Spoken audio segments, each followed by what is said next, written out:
Good morning, everyone. Good morning. Attention, attention. Everyone take your seats. We'll be getting started here shortly. Please take your seats. Thank you very much.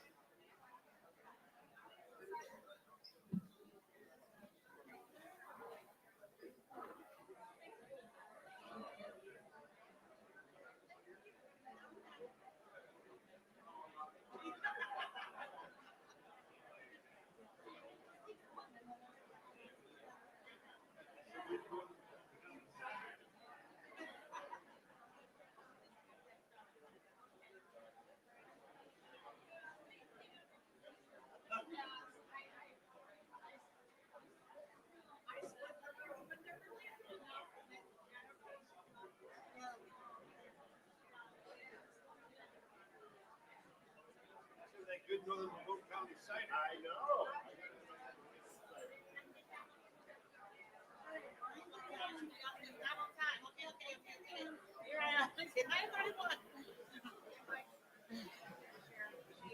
Oh, this is tall. I need a footstool.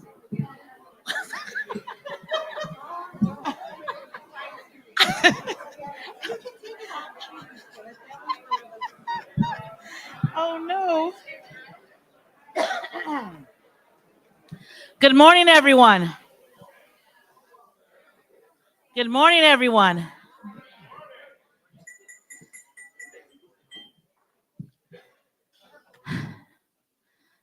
I am Alicia Bell. I'm chair of the Wayne County Commission, and it is so wonderful to see so many of you in this beautiful, beautiful morning right here on the St. Clair River, or Lake St. Clair, I shall say. How's everyone doing today? How was everyone doing? All right. We are so excited that we have our Tigers doing well. We have our Lions doing well. And although they are headquartered in Wayne County, I know Macomb and Oakland are equally thrilled of the successes that our Tigers and our Lions are having, right? Yes. So we are all united in our support for our favorite sports teams. And today's summit shows that we're also united in our approach to the importance of facing issues concerning Macomb, Oakland, and Wayne County.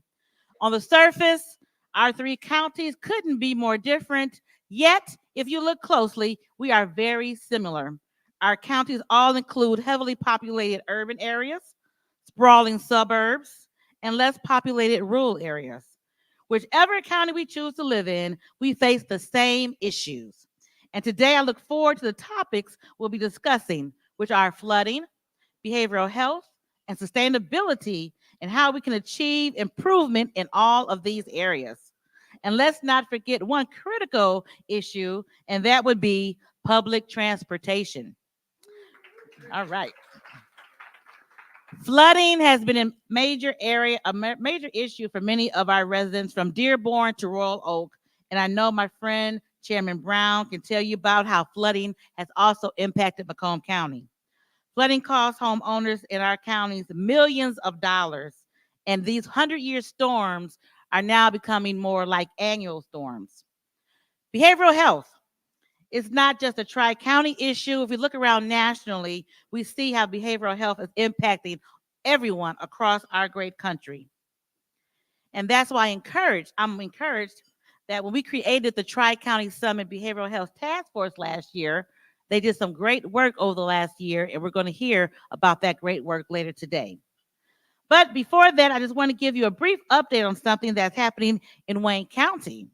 We developed and created and opened our very first integrated crisis center right in the Midtown area. And Brooke Blackwell is here from DWIN. It is awesome to have a place finally where people can go. Our children can also go to help with their behavioral needs. And sustainability. Just recently, we've hired a sustainability officer in Wayne County. And all of us know how important sustainability is going to be to our survival as we go through all of the devastating storms that we've seen as of late. So I'm just so happy that we are here for our fourth Tri-County Summit. Myself, Chairman Woodward, and Chairman Brown got together 4 years ago because we understood that 8 Mile doesn't stop water. 8 Mile doesn't stop roads from crumbling. 8 Mile does not stop behavioral health issues. We understand that working together is how we're going to make sure that our residents thrive and that we are the catalyst to make sure working in silos does not work. Working together works. So I'm just so happy that all of you chose to be here for our 4th Tri-County Summit. And now I'm going to call up Chairman Dave Woodward from Oakland County to talk about that all-important public transit. Thank you so much and welcome. Thank you. Thank you. Thank you, Chair Bell. As she mentioned, one of the greatest experience in being in public service here in Southeast Michigan is the opportunity to work with incredible leaders throughout the region. And I want to underscore that the leadership of our 3 counties that make up the greatest area of Michigan has never had a closer working relationship. And whether it is, I mean, we will have our disagreements. We straddle the political divisions that exist in politics in general. But we are all united in this commonality and understanding that when we work together, we come together, we can do great things and make things better for all the people that we serve. And one of those, and one of the topics today, the intersection, you're going to see a theme that all of these things, as Alicia Bell mentioned, they don't end at a boundary, a geopolitical boundary of a particular county or another. That we've got to be tackling these challenges together, and one of those being public transportation. I like to say this often. Oakland County just recently, a couple years ago, we adopted a Macomb-style approach to transit. We recognize that people need to get to jobs, that people need to get to healthcare, that students need to get to school. That it is not the afterthought we need to be thinking about, but it is really the ingredient that strengthens an economy. It's dependent on economy, and it is a tool to ensure equity and access so that people can get to the places they want to do. Macomb County, and it was regularly reminded by Chair Brown, the county executive here, that Macomb's always been in on transit. It's been countywide on transit, and everyone kept waiting for when the rest of y'all are going to get on board. And what I'm happy to say that learning from that experience and replicating it, our region invests more in transit than ever before. People can get to more destinations than ever before. More people are getting to the places they want to go at more times than ever before. And it is because it took some leadership. I want to, again, especially with my colleagues working together to not just strategize, but coordinate our approach so that we moved in a direction together in a similar way. And you're going to hear a little bit more about the progress that we're able to make in this region. But the unique opportunity we find ourselves in is the record amount of federal public investment in public transportation is before us. And shame on us if we don't seize the opportunity to leverage the resources that we have available to maximize bringing those resources to the region. Shame on us if we don't seize the opportunity to strengthen the economy as a result of it. Shame on us that we don't make sure those dollars come here to improve people's lives. We have the ability to do that. I can stand up here and talk about all the stats that for every dollar invested in transit is $5 supporting the local economy. I can talk about how it's life-changing, that the freedom of people to get to where they want to, when they want to get to, how important that is. But at the end of the day, it comes down to individuals in this room having the courage to stand up and do what's right. It might not always be the easiest thing to do. It might be met with some political opposition, but committed to working through a solution to get it done. We did that in Oakland County. I'm very happy to say with bipartisan support to replicate what was working here, to build on that. Very excited to share the progress and the results of what that's resulted in some cases, north of 100% of increase in ridership that's happening, and prove to not only some of the skeptics that were there, at the beginning, but demonstrate that how critically important to our infrastructure this is. And so I couldn't be more happy to talk about that and how we take the next leap to improve transit, how we bring down the unprecedented public transit dollars as a result of the bipartisan infrastructure act in this country, and the transit not be something that we do after we talk about community development, we talk about housing, we talk about getting people to healthcare and education and the economy, but it's integrated in every facet of what we do as county leaders to make Metro Detroit the great place it is. And with that, go Tigers. And I'm going to call up my colleague, Don Brown, where similarly to 8 Mile, like things don't stop and end. We say, my friend to the east across DeQuinder, Don, let's get things done. All right. Thank you very much.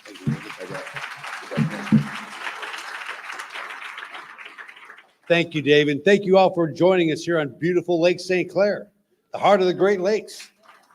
This is a real jewel that we're all in front of today that we all care about and we all love and protect. And that's why Macomb County is so adamant about water quality and protecting it. And it's just credit to have all of you here to see. Some people don't get to this side of the towns too often. So we're glad to have you all here and invite you to this regional summit. This regional summit is what the taxpayers, our residents, want to see. They want to see people from both parties working together to solve common problems. And we're an example of that. So I encourage you, when you go back to your districts, to brag about what we've done here today and what we've done in the past. This isn't the first time, but we're going to continue to do this because together we're working together in a bipartisan way to solve the problems. Each of us have our own contacts with our local, state, and federal representatives, and we can lobby them for the topics that you're going to hear some of today about, and other topics as well as some of the newer commissioners that are here. I've got some rookie commissioners on my board that are going to be attending today. There's value to coming to these things. Someone said, well, I'm not sure if I should come to this. What's in it for me? Well, a lot of it is the information you're going to hear from our speakers that we've gotten, their impressive panel that we have for you today. But also just the interaction of talking from members from other counties about what you're doing, what things are working for you, what you tried, what didn't work. And those are all valuable things to do. And as people in government, you need to be thinking outside the box, thinking outside your boundaries and talking to other people. And so we're so glad to have this. And it's just really a remarkable thing. And it's unique. I'd say it's probably unique. And there, SEMCOG does a good job of bringing us all together for many, many years. And they do a good job. But this is even more localized and centralized for us here in our county issues. Dave spoke about transportation. Mass transportation equals economic development. We want everyone's boat to rise. And businesses and families, they all need transportation, some of them, to get to the jobs that our employers want to provide for us. And so Macomb County has been a leader in transportation. We're all in on transportation. SMART is doing a great job. They've got innovative programs. They're one of our sponsors today. And they're leading the way. And DDOT as well is making great strides. And maybe someday those two systems will merge. And we'll have one unified system to make it easier for everyone to get around the region. But those are long-term goals, and we'll work towards them. And there'll be problems, but we'll come together. And through venues like this where we can talk about each of our concerns, we can come to find some common ground and maybe gradually chip away at those problems and get closer to the solution. I know Macomb and Oakland counties have a discussion about discharges and so forth like that. But it's not a thing meant to be as a punitive thing. It's meant to be, how can we work together to help find a solution that helps you and us solve the problem so we keep our lake clean? Because no one wants to swim in dirty water, and we're just trying to do whatever we can to help minimize that. And we want to help everyone work together to find the money to help accomplish those goals.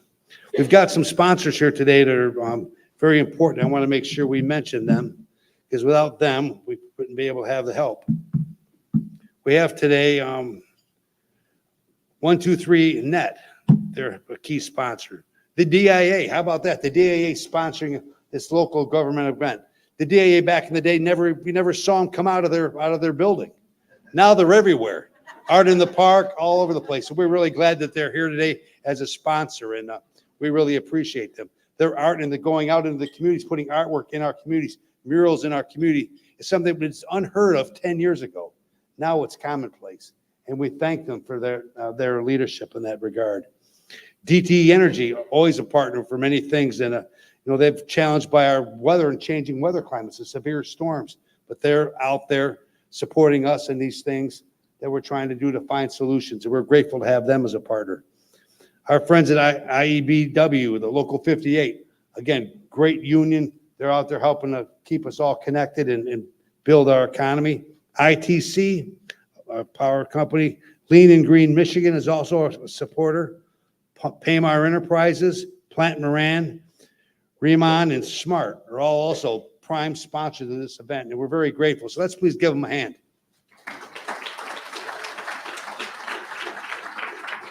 I should say, if there are any representatives from any of those prime sponsors, you could stand up maybe so we could recognize you, so we can come and thank you personally. Anyone from 123 Net here?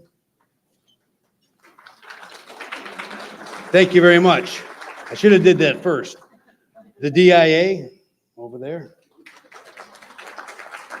DTE Energy, rep from DTE, there he is back there. Thank you very much. IEBW, very good. Thank you, fellas and ladies. ITC, Gary Kirsch here. There he is. Oh, no, he's not there. Very good. Thank you. Lean and Green Michigan. Very good. Thank you for being a sponsor. We appreciate it. Paymar Enterprises. I don't think I saw them here today, but they'll thank them again. Remon. Very good. Thank you. And Smart. There they are. Very good. Again, we really appreciate your generous sponsorships, and take it back to your leadership team that you're appreciated by us leaders here. Today, the Tri-County Task Force, Behavioral Health Task Force, will be providing an update on their work and progress since they were formed last year at the summit. They're looking for ways that help get people, break the cycle of, break the mental health cycle that they have problems with that sometimes lead them back to jail.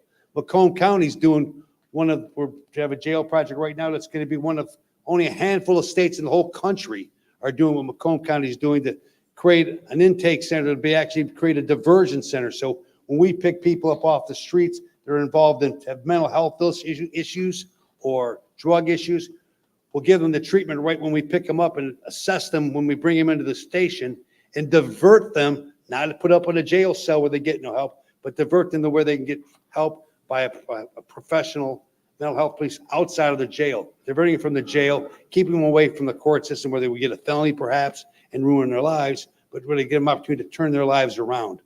And so Macomb County is embarking on a major project, multi-million-dollar project to expand our jail, and we're underway with that, and it's going great, and we're real proud of that project.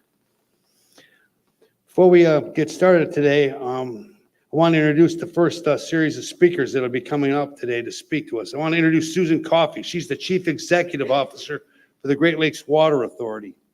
Prior to that, she served as Chief Planning Officer of the Detroit Water and Sewage Department, where she championed the GLWA's efforts to boost the authority's asset management and capital improvement program. She also executes and does analytics as well as lead long-term planning efforts such as wastewater management plan. Wastewater management, that's something I'm interested in. Coffey is also licensed as a professional engineer in the state of Michigan, with graduated cum laude from the Lawrence Tech University with a bachelor's degree in Bachelor of Science in Civil Engineering. Also with her today is the Army Corps of Engineers represents the Planning Branch Chief Alex Yemez, and biologist and project manager Eric Ellis is also with her today, and they're going to speak about the recent grant that they received from the Army Corps of Engineers through our federal partners to do a flood study for our region. And how key is that? We've had experienced a lot of flooding downtown in Detroit. That's in Wayne County, received a lot of flooding. Wayne County, we in Warren suffered a major flood several years ago because of all these heavy rain events. And what do we do about it? Well, they're going to tell us a little bit about what they're planning to do about it. So thank you so much, and thank you for being here on such short notice. We appreciate it. Thank you very much. Thank you, and enjoy the afternoon. So I think I might actually step out from behind the podium, so you might be able to see me. This is my my perpetual following a tall person, short person problem. So my name is Sue Coffey, and I'm going to stand a little bit forward because we have some slides. I'm not sure if who is working through the PowerPoint presentation, but we slides. What do I point it at? Do that. Oh, there we are. Yeah, we can. So if you tell me the pointer piece there, I can do it. Or you can. Which one? Green one advances. Green one. All right, we'll give this a go. Okay, so as Chairman Brown said, I'm Sue Coffey. I'm the Great Lakes Water Authority's Chief Executive Officer, and I'm just so pleased to be here. Thank you so much for the invitation, and my esteemed colleagues here from the U.S. Army Corps of Engineers are going to talk to you about this initiative. So what I want to start with is who we are. Really quickly, if you don't know who we are, we're going to go through this in animated order. Okay, so let me just start with what we are. If you don't know who we are, the Great Lakes Water Authority is a wholesaler. We're a large wholesale water and wastewater utility. And so we were created in 2014 as part of the City of Detroit's bankruptcy. We assumed the regional responsibilities. So when I say that, what I mean is pipes, pumps, treatment works that serve more than one community. Detroit kept their local pipes, like your communities have their local systems. They have pipes in their local roads that serve the residents and they serve the businesses. But we're the wholesaler. We're the large, like ITC. ITC here as a transmission utility, but we have these large pipes under the ground, right? But same kind of thing, go cross country, very large, high pressure pipes. So we have a 6-member regional board. We don't have a specific political figurehead. It's not who we are. We are regional by our design. We began operations in 2016. And so we are actually in our 9th year of operation. If you were around when we were formed, it's surprising. It feels like a blink. But we have been working hard at this for a long time. And so we're about ready to celebrate. In a year, we'll be celebrating our 10th year of operational responsibility. So, and I think this is a big piece if you weren't around, because now we're getting some history here. Why? Why were we created? The region wanted a larger voice in the regional part of the system.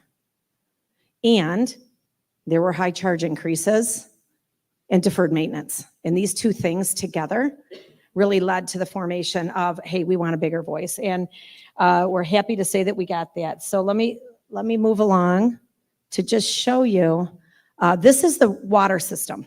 The water system's in 8 counties. So we serve about 4 million people, 3.9 million people drink our water. Through 8 counties, we have 800 miles of water transmission main that we have responsibility for. On the wastewater system, which is what this study's about, Wayne, Oakland, and Macomb, so this is a great audience for that. A little smaller in its size of service, 2.8 million, almost 30% of the state. And so this is kind of who we are. So this is a piece I wanted to make sure to recap because we're very proud of it. When GLWA stood up, it was coming out of Detroit's bankruptcy. And so as you can imagine, our bond rating was very, very poor. It was junk bond status at one point in time, not investment grade. And we do a lot of selling of bonds for our capital improvement projects. And so this costs the end users and their charges a lot, right? We are now a AA rated utility. This was last year. This was a lot of strong financial stewardship. So we are very proud of that. We have a commitment to affordability. Our charges have been low, below inflation, even though that has been very, very hard to do. I don't know how much longer we are going to be able to do that, but we work really hard at being good financial stewards on both, what are we doing with our money and how that impacts the people. We have a very robust capital improvement program. We spend about $300 to $400 million a year investing in the region, and we're definitely a regional collaborator. It is how we get things done, and it is actually how GLWA was formed. I don't think it would have formed without all the people like you folks in the room saying we want this to happen. So flooding. This is some FEMA slides. I have 2 FEMA slides just to talk about flooding, and these are Detroit. They had these slides available, so I just grabbed them. So you can see we talked about the fact that, and I think it was Commissioner Bell who said, It seems like the 100-year storm's happening all the time now. So take a look at these. These are their like damaged flood maps. And we are experiencing that. And we got to a point where we don't even tell the public it's a 100-year storm anymore because it's a joke. We lose credibility when we tell people it's a 100-year storm. It's not, right? So we start talking about how many inches of rain. Our system can handle about 3.5 inches of rain in a day. In 2021, we got 8 inches of rain across the entire region, the western, the central, and the eastern side of the system. The pipes are just not big enough to do that. And we work really hard to make sure all of our assets function the way they should. And after that rain event, we spent a lot of time saying, you know, what do we need to do to make sure our system works? But this study is about what's next, because we keep experiencing these rain events in the public. It's suffering, frankly. I use that word and people think, oh, she's being dramatic. No. You walk around after the flooding, you drive around after the flooding. It's not one area either. It's all 3 of these counties are experiencing human suffering because of flooding. No doubt about that. So the next, let me go to this next one. There's just a few pictures. These might be familiar to you. This is the devastation. And this is the slide that FEMA brought to us when I thought was just really, really pretty startling. So what it says is this is incidents of damage since 2000 across the country. And you can look at the heat map and you can see how concentrated, repetitive structural damage is in our area. So we experience it, right? So we know it's here. But what I didn't know until I saw some of this was look at Chicago. Look at the whole region right where we are, right? How concentrated that is. When we think about it, we don't necessarily think about repetitive flood damage. You know, we kind of think, well, yeah, it happened. No, we're at the center of it, right? So when we began to look at what are we going to do? After 2021, I spent a lot of time introspectively saying, okay, what can we do, GLWA, do better? How can we make sure things work? But then after we went through that, which we do have actually stood up a resiliency team just to focus on that, you know, increase our power resiliency, increase our equipment resiliency, what can we do? But we need to do more because 3.5 inches of rain is, you know, that's all we can do. And the region doesn't have the money to invest in some giant project. We already talk about aging infrastructure, right, all the time. We already are struggling to have the money that we need to get our existing infrastructure where we want it to be. So I spent some time thinking about what was happening in the country. I went out to Chicago. Chicago had a big Army Corps partnership where they did a large project and got significant federal dollars, hundreds of millions of dollars from the federal government to build this tunnel and reservoir project. And that's when I turned to our partners at the Army Corps of Engineers and said, how can we do that? Because our region needs it. It's our turn, it's our time. We need the federal government's help in dealing with our flooding problem. And so with that, I am going to turn it over to Alex Jimenez, and he is going to talk a little bit about the Army Corps study. Thank you, Sue. Good morning, everybody, and thanks so much for inviting us to your Tri-County Summit today. We are happy to be here. My name is Alex Jimenez, and I am the chief of our planning branch at the U.S. Army Corps of Engineers in the Detroit District. It's great to see all your smiling faces today, and I trust that you've all been caffeinated and ready to listen to the excellent presentations that are coming up today. These 3 counties that you all represent make up approximately 4 million people in population. So I want to thank you for the important work that you do and for answering the call to do this work. You represent a large group of people, and we are happy to be partnered with you moving into the future on several different studies. This flood risk analysis study, as well as several other projects and studies in the area that we're partnered with you, are excellent work coming up. I grew up in the Metro Detroit area and previous to working for the Army Corps of Engineers, I worked in private industry. I worked on several hydraulic models and heck grass studies from the Ecorse Creek up to the Red Run Drain. And we understand how interconnected all of these systems are. All of our rivers, our streams, our drains, our storm sewers, our combined storm sewer flow, all is connected and functions as one system. This is a new authorization that we have been given here at the Army Corps of Engineers to study comprehensive flood risk analysis. We are really blazing a trail here in the Army Corps of Engineers with this study. This is a whole new venture for us, and it's a daunting task. And so luckily we have a very good team. We have some very experienced engineers. We have some very engaged partners. You all are making this thing happen, and we're happy to be working it with you. We look forward to finding solutions, but first, we're not even really sure what the problems are. We've got to look at trying to figure out where the issues are, where the problems are, and then we will start looking at trying to find solutions that work for y'all. And with that, I'm going to turn the mic over to Eric Ellis, who is the PM for this project. Hi, good morning, everybody. Again, my name is Eric Ellis. I'm a biologist and project manager with the Army Corps of Engineers, and we'll be heading up this important study. Before I move to the first slide, my contact information is up here, my work cell phone and email if you want to get in touch with me at any time. I would really appreciate that. A key part of this study is hearing from all of you and what you're hearing from your constituents and what you're hearing from the staff that you have who work on these problems every day and have been working on these issues their whole career. You know, this isn't the first time anyone's thought, oh, let's look at flooding around here. You know, we want to build off of the base of work that's been done already and the experience that's out there. So please feel free to contact me. Normally, I wouldn't put a slide with 8-point font of federal legislation up on a screen, but this seemed like a friendly crowd for such a slide. The Corps runs off of two things: authorizations, what does Congress tell us we can do, and appropriations, what do they give us money to do? And the authorization for this study got through the WRDA, the Water Resources Development Act, through the hard work of Sue and her team and many of our congressional representatives and our bipartisan support through our local congressional offices. You can see here the authorization is extremely open-ended. It's 7 words. Project for Flood Risk Management, Southeast Michigan. But some key things in here. One is what Alex just noted, is that a rainfall event of any magnitude or frequency, we are now authorized to study that. When previous flood risk management studies, which we've been doing in the Corps for 100+ years, have only been able to focus on riverine and coastal flooding. We can still look at those, but now we can bring in the fancy term pluvial flooding or rainfall-driven flooding, which in our urban areas is the main type of flooding that we have to worry about in Southeast Michigan. Very important, a lot of eyes will be on this project locally, but throughout the Corps, a lot of eyes will be on this as well, because it's the first time any district office has done work like this. We've so far received $500,000 to get the project started, and we have a request in for $600,000 for next year.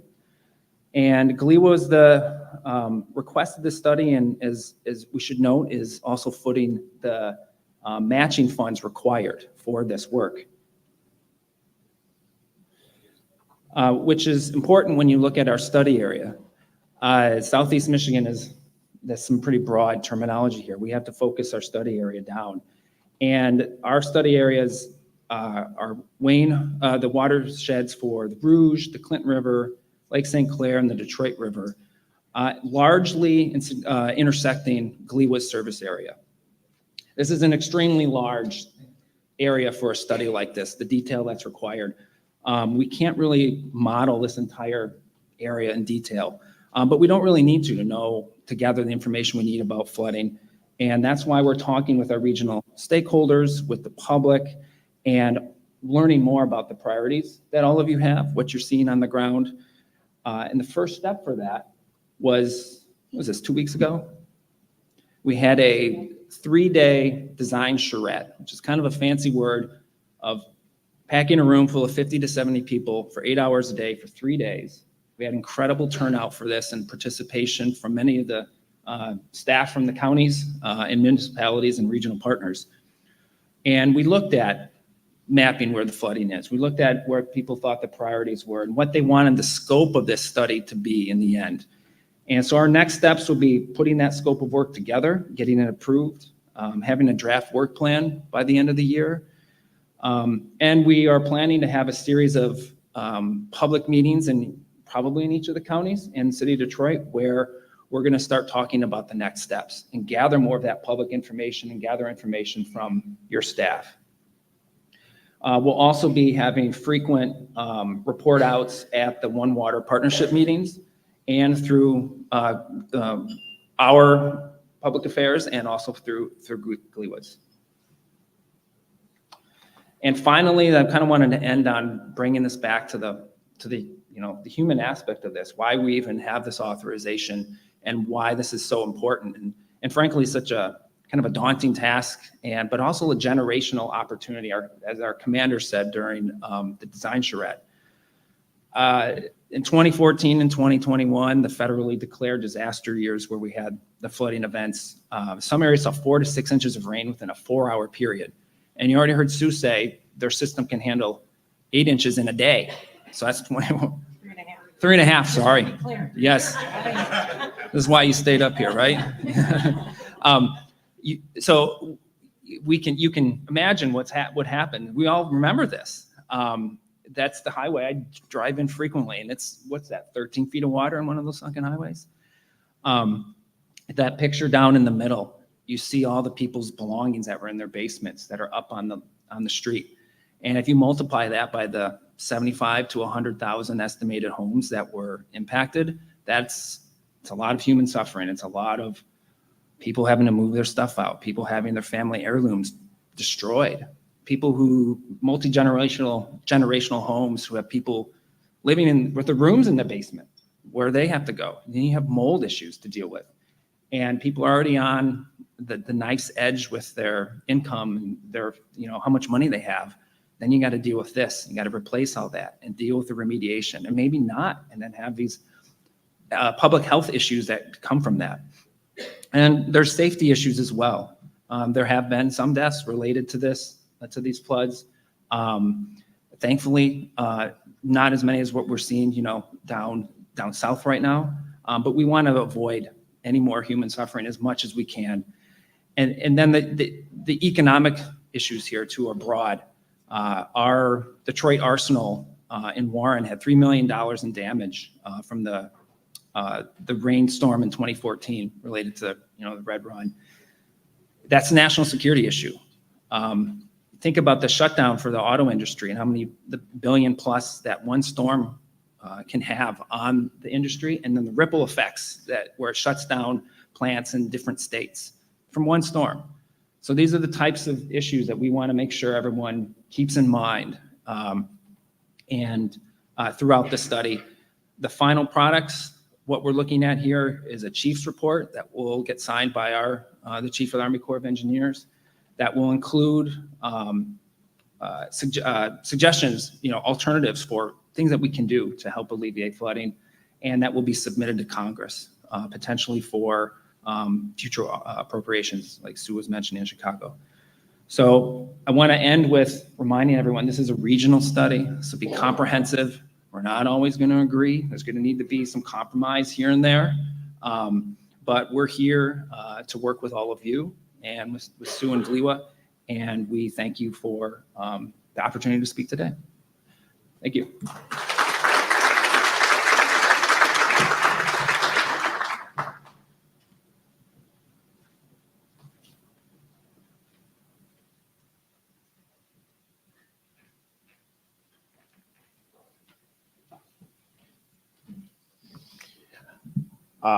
When we talk about big challenges, bold ideas that are necessary to tackle these things, I want to give another round of applause for our panelists. The information that they will bring, convene, make the case for more investment. This is definitely one of those challenges that we take for granted. The things under the ground.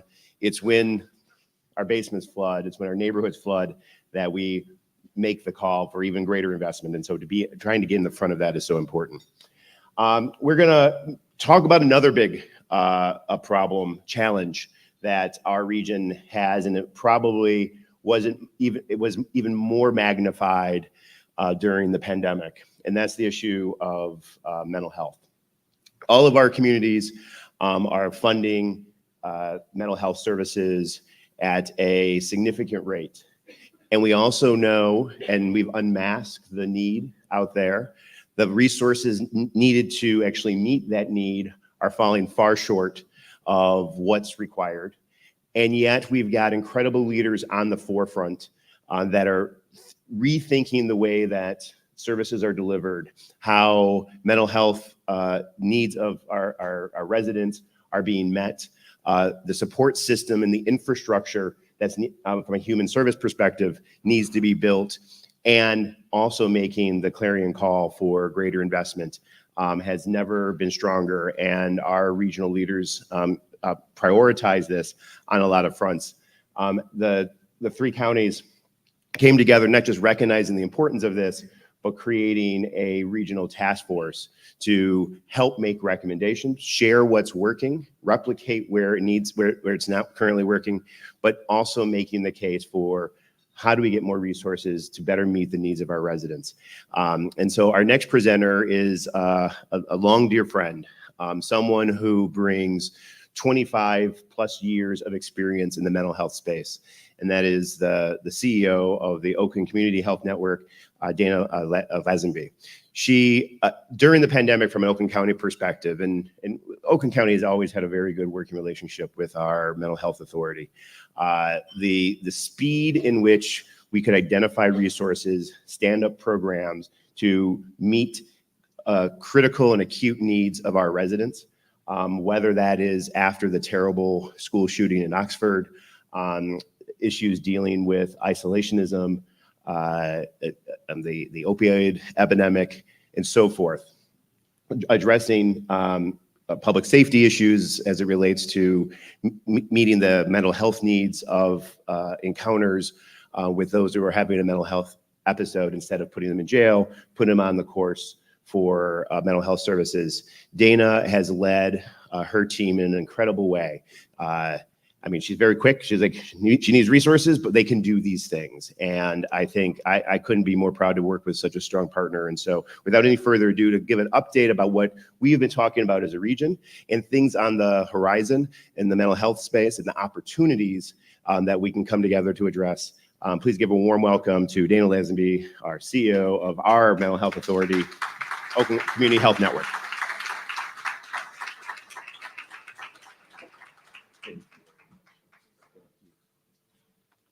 Good morning. I'm having that same challenge as one of my fellow presenters.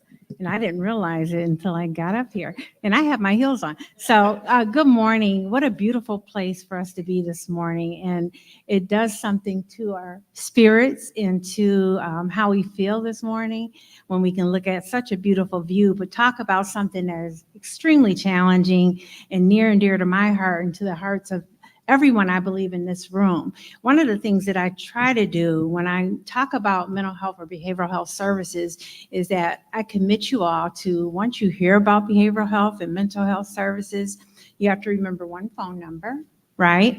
988. And if you know or you're someone who is experiencing a mental health need, it doesn't have to be a crisis situation. You just may need some help in terms of direction. Please remember 988. And the other thing I'll say is that I commit you all to be ambassadors for behavioral health and mental health. Once you hear about what we're doing, how critical it is for this work that we do to continue, and it's not something that we can stop, because I've been doing this, I hate to admit, 30 years, but I've never seen it slow down.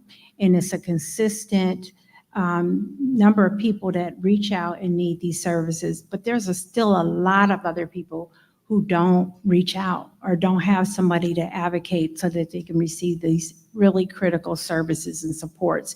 So it impacts all of our communities. There is no borders. There are no 8-mile roads that divide us, because when you talk about mental health, it does not discriminate. So I'm really proud to be a part of the Tri-County Task Force.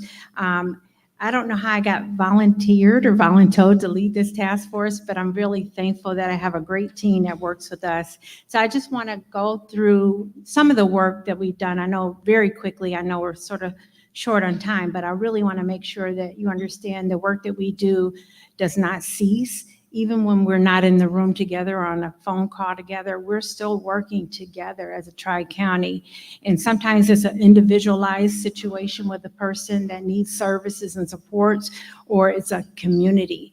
And so when Mr. Woodward, Dave Woodward talked about the shooting in Oxford, I have to say thank you to the Tri-County, because that first day we're boots on the ground, we're in there, the schools, really making sure that we support those, that community overall. Of course, Oakland County's emergency manager is right there, and everybody, the law enforcement community is there. But you know what else happened?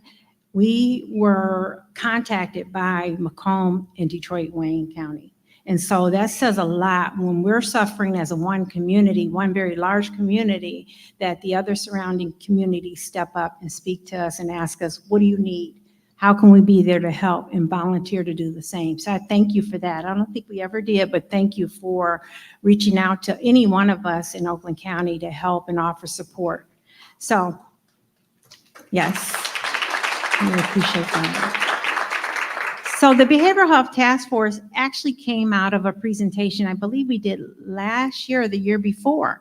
And the Tri-County commissioners and county just decided how critical it is. We learned a lot last year when we presented that information. And so this task force really is a highlight of how our government, corporations, our institutions, and the community work together for a successful future as we serve individuals who need mental health or behavioral health care. So our goal really is to divert individuals with mental health and substance use disorders away from correctional institutions. And then to culturally competent community-based supports and services. And that is so important because as you think about the number of people, and I've heard law enforcement say this multiple times in all 3 counties and probably others, that the jails are the biggest community mental health or the biggest mental health institutions in their communities. We want to change that. Not that we don't think that there are some people there that could use the services and supports, and we do provide those things. All 3 of us do. But we also want to divert individuals into care and services and supports. And so that is what the real task of the task force is. So we are represented by Macomb, the Tri-County Community-Based Behavioral Health Systems, which I am a part, Detroit-Wayne Integrated Health Network is a part, and Macomb Community Mental Health is a part. Those authorities are unique, and I'll talk about that really quickly in a second. The justice and law enforcement partners we have, and other community partners. So I want to talk about the task force really, really quickly. And I know I've seen a few of you here in the room, and I want to acknowledge you, and please stand if you are able. Commissioner Phil Kraft from Macomb, Oakland County Commissioner Penny Lubes, Wayne County Commissioner Tim Clem, Wayne County Commissioner Monique Baker McCormick, myself, as well as Director of Operations for Families Against Narcotics, FAM, Dunya Kalano. So thank you. And we have, thank you. We have other members that are part of this very important group.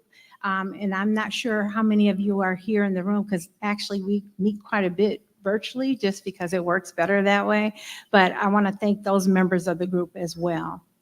I want to tell you a little bit about the community behavioral health system, and really, really quickly, because I don't want to waste time talking about our structure and all of that stuff. But you see the little, oh, move it forward, please. Oh, I don't, I have it. Oh, all this time. Thank you. I'm just talking, thinking you're seeing my slides. Sorry. So if you could move forward. Oh, perfect. So if you look at this little area, and I'm not going to talk a lot about it, but look at the little purple, green, and yellow area. That's us. That's the Tri-County area. But guess what? Next slide. I won't tell you what a PIHP and a CMHSP is. I'll talk about that later. But if you think about the impact we have, we serve more than half of the citizens in our communities with behavioral health services. That means individuals with mental health disorders, individuals with intellectual and developmental disabilities, individuals who are in need in substance use recovery services. So over 50% of the state people being served in the community mental health system are in our 3 counties. So that's how much work we're doing to make a difference, to support and serve our counties. So Okay, so with the PIHP is prepaid inpatient health plan, and the CMHSP is the community mental health specialty program. And why that's important is because, again, Detroit, Wayne, Oakland, and Macomb are very unique. We are both PIHPs and CMHSPs. We use a lot of letters, so I won't bore you with that. But really what that means is that we are the safety net for this community. We are the managed care entity for the community of services and supports. And that means we have to be really responsible with those resources that we have. And I'll tell you, I'm proud of the work we do because we do it at a low administrative rate of less than 7%. That's all three of us. So that's huge when you talk about private corporations and the amount of administrative costs they have.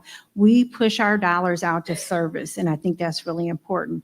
And we, as Commissioner Wilbur said, we are actually looking for more resources and supports to do the work that we need to do, not because we just want to collect more money, but because we have more people in need. And this Tri-County Summit and this Tri-County Task Force is really looking to serve more people we know are knocking at our doors and those individuals that we're not necessarily reaching that we should be. The other thing I'll point to is that, again, if you look at the number of people served, next slide, please. And you look at Macomb is 18,000. Those are recorded individuals served. There are probably more. In Oakland, we serve about 29,000 plus. And in Detroit, Wayne, they have served over 123,000 people or plus. And that number's grown tremendously since the pandemic. So collaboration is key. And again, the Tri-County Behavioral Health Task Force is the outcome of the fiscal year 23 Behavioral Health Summit that you here in this room held. Over the last year, this group has met several times, and we're planning and brainstorming over meetings to determine what do we want to align with? Where do we want to start? A lot of the programs we have in all three counties, and some of them only in one, but we want to take those best practices and make sure that they're aligned and we're working together. But really critically, there are some things that we don't know about each other, that we're learning about each other, and we need to take those ideas and say, well, what's working for you and what's not? We've learned a lot in the previous group that talked about the flood. So this is not our first time coming together and working together and having an impact. We actually did a Tri-County flood response, and we were funded by the state to work together to identify people who were struggling and needed some mental health support because of the flooding. So we don't talk about the trauma of having to move and having to be displaced or having your personal items that are memorials from your families destroyed during a flood. We don't think about that part of it. We think our basements are destroyed, but how many of us keep family mementos and things in our basements? And when you lose those things, it's like a loss of life. So those are the kind of things that we're talking about because we've done it before, but how do we do this even better? How do we come back to you and make sure that you see the outcomes of our work together? Because again, individually, we can give our annual reports and show you our impact and our outcomes, but we wanted to come together so that we can erase some of those lines that sometimes send people one way or another. We don't want people to have to have an experience of not here, you need to call over here. So it really should be one door. And everywhere you go, regardless of where you live in Detroit, Wayne, or if you live in Macomb, or if you live in Oakland, you should be able to access services and supports. And if you don't live in our neighborhood or our community, we need to connect you and we need to know how to connect you. So that's very critical. And that was one of the things we talked about. So again, our mission is to improve cross-county collaboration for behavioral health and justice systems of care. And so I really wanted to focus on our task force goals real quickly. And the first is to develop shared identify opportunities and improve behavioral health information through existing health information networks. So really, we know about each other. We know a lot about what the three counties are doing, but we really want to create a directory that is shared, that is kept to date, that's something that can be an electronic document that you can look up. All three of us, I do believe, have those scan codes or those barcodes that you can use, or QR codes. Okay. I'm telling on myself, but the QR codes that you can scan and reach out to our individual. But just imagine if we had one code for the Tri-County, because I don't know about you, I have friends and families that live across the 3 counties. And if they need help, I want them to get connected as soon as possible to those right resources. The other thing we want to do is demonstrate how government, corporations, and institutions within our region have successfully worked together, but we can continue to do that with the work we're doing in the Tri-County Behavioral Health Task Force as well.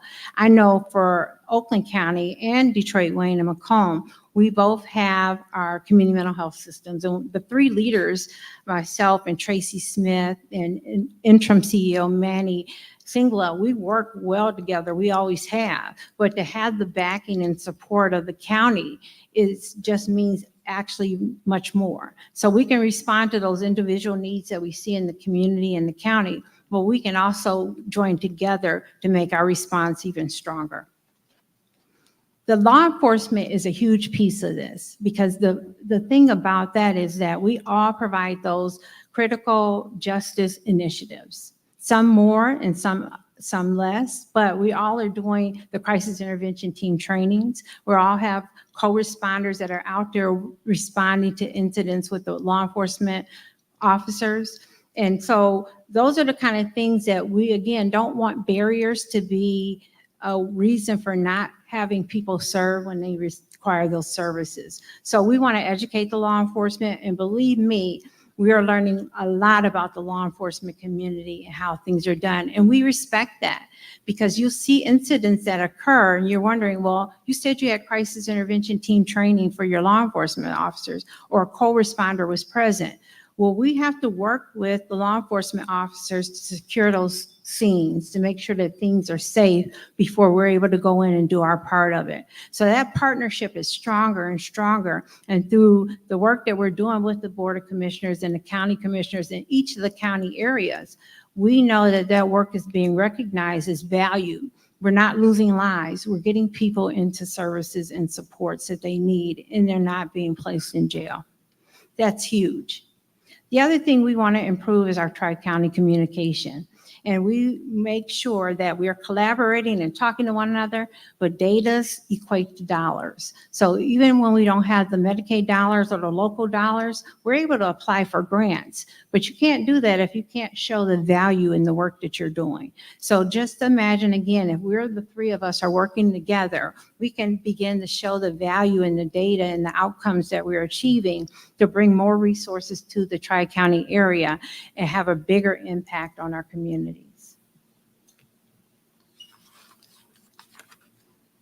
Finally, the existing Tri-County resources. Again, I talked about the crisis intervention, or the crisis team intervention. Well, really it's backwards on my slide. Crisis intervention team training is a 40-hour training that we do with our law enforcement officers. It gives them another tool in their toolbox. They're able to divert people from actually being arrested and placed in jail and getting to those services and supports. We also have community partners and resources through our schools, through our faith-based community, that are working with us to ensure that people are educated about the resources and services that are available. We also have co-responders, which are licensed mental health clinicians that actually ride along with police officers. And this is also occurring in the 3 counties. We have access and crisis centers. And I believe somebody already mentioned this morning about Detroit Wayne's newest crisis or integrated care crisis center. We also have that in Oakland County, and I know as well as Macomb. We have our Common Ground, which are our crisis partners, as well as Youth Family Care Connect is for youth to go in, and it's a crisis center as well. And in the success of these programs shows in all 3 counties. In Oakland, we have been able to divert over 1,000 youth from actually being admitted into a hospital by having that resource available in the community. So those are the things that we share with each other to make sure that people are getting the services and supports they need, and they're not ending up in jails and prisons or those kind of institutional settings where they don't necessarily get the help that they need. The other part of it is education and awareness. many people hopefully now see our information on television and news ads and radios and through the web. We're able to let people know about those resources and services. But we envisioned the Tri-County Behavioral Health Task Force, where the three of us, or the three of the leadership of the counties, can represent and talk about the work that we're doing and how to access those resources together and be more powerful with the message that we're getting out to the community. So again, the task force is really faced with strategic planning, resource and data, which I also said leads to funding, but also communication and community outreach. Because our hope is that people know about the services and supports in every county, but also know that there are resources and available right there in their neighborhoods. And so we can share that information and really become a stronger force for helping individuals that we need to serve. So again, I won't go through the details of our work, but our work continues. Excuse me. So each quarter we've identified some things that we want to do. So when we come before you in a quarterly fashion or in next year, we're able to present the impact of our work together. And with that, I'll leave you with this quote from Coretta Scott King. The greatness of our community is most accurately measured by the compassionate actions of its members, a heart of grace and a soul generated by love. And I do want to thank the Tri-County Behavioral Health Task Force, but more importantly, I want to thank the individuals in this room who made it happen, the commissioners who took the charge and led us to develop and supported us in developing this task force so we can make a difference in the community. Thank you.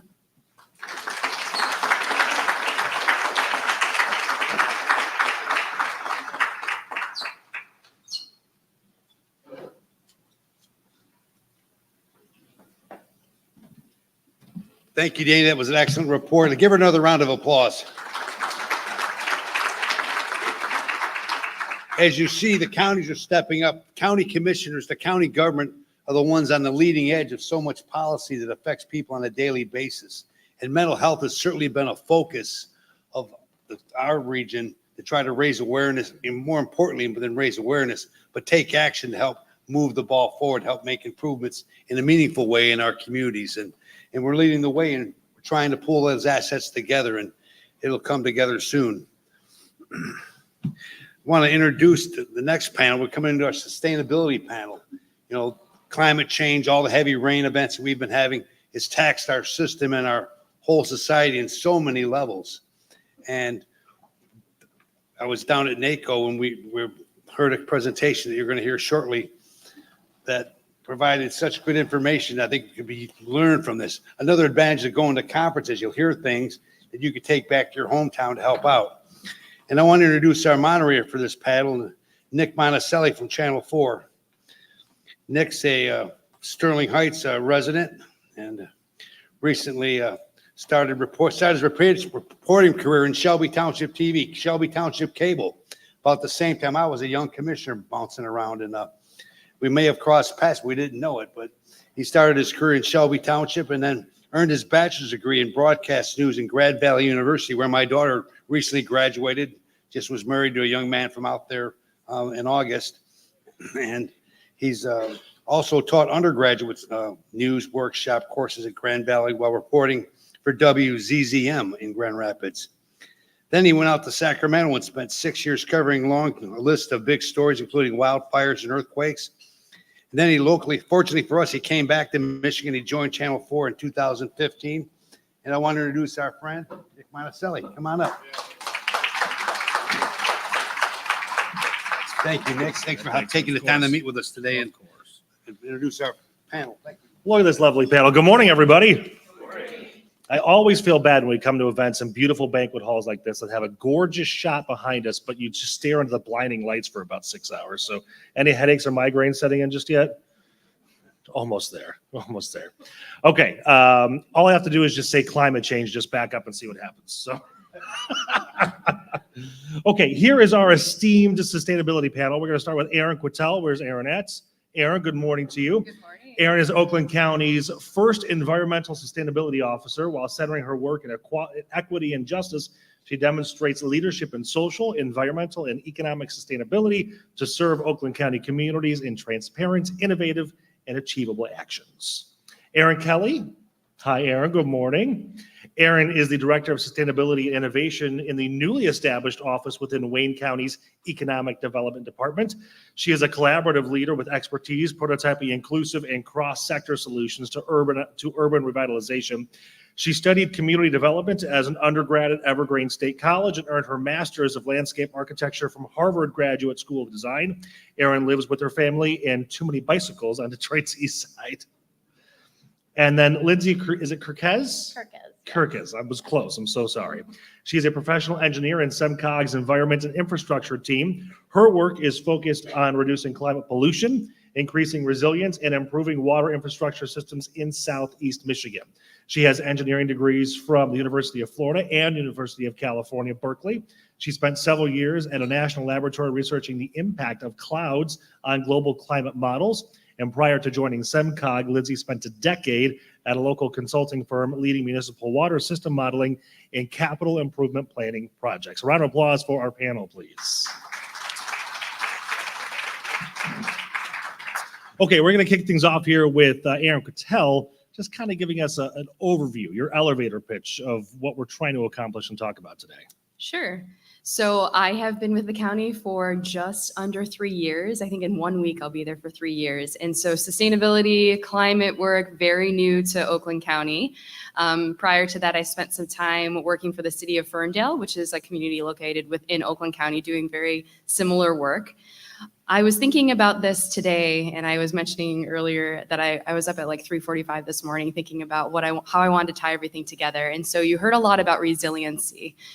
And what we try to do with climate work or sustainability work is think about mitigation, so reducing greenhouse gas emissions. That's thinking about how to have a cleaner grid, for example, with renewable energy. Resiliency is that piece where we're becoming more resilient to the impacts of climate change. And adaptation is changing the way we think about that in ways where we can adapt to those changes. So adaptation and resiliency really go hand in hand, and the mitigation strategies hopefully will reduce those impacts into the future. And so I thought that that was a nice framing, especially with everything that we heard today earlier. The only other thing I'd like to add at this moment too is just when you think about sustainability, a lot of times people think maybe it's just a buzzword or assign different sort of notions or political ideology to it, but really it's focused on people, it's focused on the environment, it's making sure we're respecting people in the environment and finding solutions that are fiscally responsible. So that triple bottom line or that three-legged stool or whatever sort of jargon you want to think about, I always center that in how are we serving our people? And as government officials, public servants, that's really what we're about here. So sustainability really isn't different and climate work really isn't different than all of the duties and expectations that we have as public servants. See, when you said you got up at 3:45, I promised, I knew you were going to say you turned on the news and watched the morning show. 100%. Okay, Erin Kay. Hey, good morning, everyone. I was going to maybe add that I was up at 3:45 helping a small person Watching go back the to news? sleep. Oh. Yeah. Wishing I was watching the news. So maybe we can start with just a show of hands. Did anyone notice that you had to mow your lawn less, maybe this summer or last summer? Yeah, I did. Yeah, yep, okay. What about the kind of those 3-inch pipes or 8 inches, was 3? Anyone personally experience flooding on your own property? Yeah. How about a power outage? Had your power go out in the last year or two? Do you store medicine at home for someone? Or do you operate machinery to assist, someone in your house, perhaps a parent or a small child? Yeah. Is anyone doing this on an income of less than $30,000? No. So yeah, that, just like in Oakland County, is a focus of our work in Wayne County. We are very early in this work, so startup phase, nothing like startup in government. But one of the kind of 3 areas of focus for us is supporting the county's most vulnerable residents. I know we're going to hear about maps and data in a minute, but the state has a really great climate plan. And I pulled some numbers. So there are, I may be wrong, 830 census tracts in the state of Michigan right now that are noted as kind of more vulnerable in the state's climate plan. More than half of those are located in Wayne County.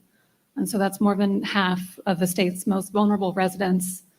And about 2/3 of those people are living in the Tri-County region. 2 other things that we're focused on in Wayne County are really working to improve resource efficiency. And we're at the beginning. I'm on month 7. We have 2 other folks on the team. They are on month 1. We're still getting laptops to work and finding our pencils. Right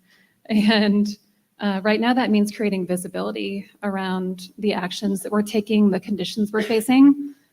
And I guess the third broad bucket of what are we doing in Wayne County right now is working to create alignment with existing goals. The state has goals. We're going to hear just in a moment from Lindsay about SIMCOG's work. Some of our local communities have set goals and their own agendas as well. And on the county side, kind of working in the middle to create better alignment between these different levels. Yeah. Lindsay.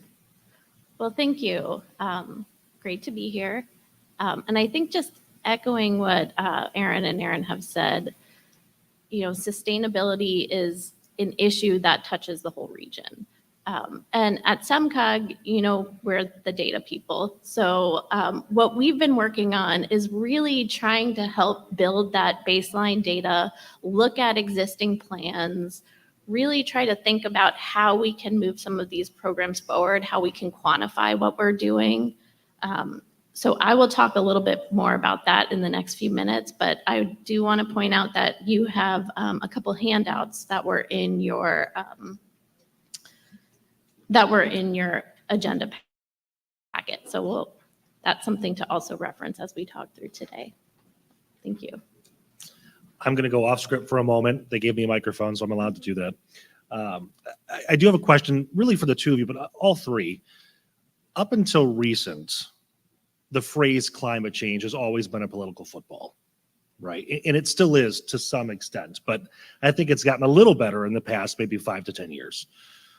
What I'm curious about is that some of the work that you're doing is brand new in these offices in the counties. And I think we're probably behind the 8 ball, so to speak, on things that you'd like to be accomplishing.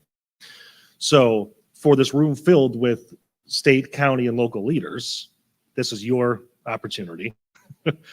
How can we better support what should have been done a long time ago in terms of not necessarily reversing, but properly responding to climate change and the adverse effects on our communities? Do you want to go? I can go first if you want to. Okay. So what comes to mind, thank you. That's a great question. What comes to mind with that is that, some of the thread that we've already heard today from other speakers is collaboration and unity and working together and working across those geopolitical lines, really thinking about how we can come together. It's really amazing and remarkable but what humans can do when we set aside differences and come together in that. We saw that at the onset of the pandemic, how quickly people were mobilized to help their neighbors and help one another the best that we could with the information that we had. And I think that that's very much the same way that sustainability is now. The blessing of the pandemic was that we did become more connected. We did see the struggles and we did see those stressors. Climate change and climate impacts are very much the same. You see how many people are impacted by flooding. Maybe you aren't personally, but maybe your neighbor is, or your mom, or your dad, or your grandparents, or your sisters, brothers, friends, loved ones. And that's just one aspect. You think about all of the other climatic stressors that are impacting us here in the United States and specifically in Michigan. And as somebody working in sustainability for one of the largest counties in the state of Michigan in the country, it's really important to kind of take a step back and be humbled by that, to know that we are just people working together. And it's so important to have collaboration. It's so important to work together. It's so important to talk to people who don't look like you or think like you or act like you, so that we can come to better solutions for everybody. Yeah, I completely agree. I mean, we like to talk about sustainability being a team sport at Wayne County. We're 3 people, and there is a limit. There's a lot of potential in 3, but everything we do is done in partnership and collaboration with others. On the operational side, we serve as internal consultants, supporting other departments and teams within the county and like doing their work and accomplishing their goals through a sustainability lens. But I think the other key point I'd like to make right now is that we can't go about this in entirely a business as usual way. In the past, we didn't start by listening to our most vulnerable residents.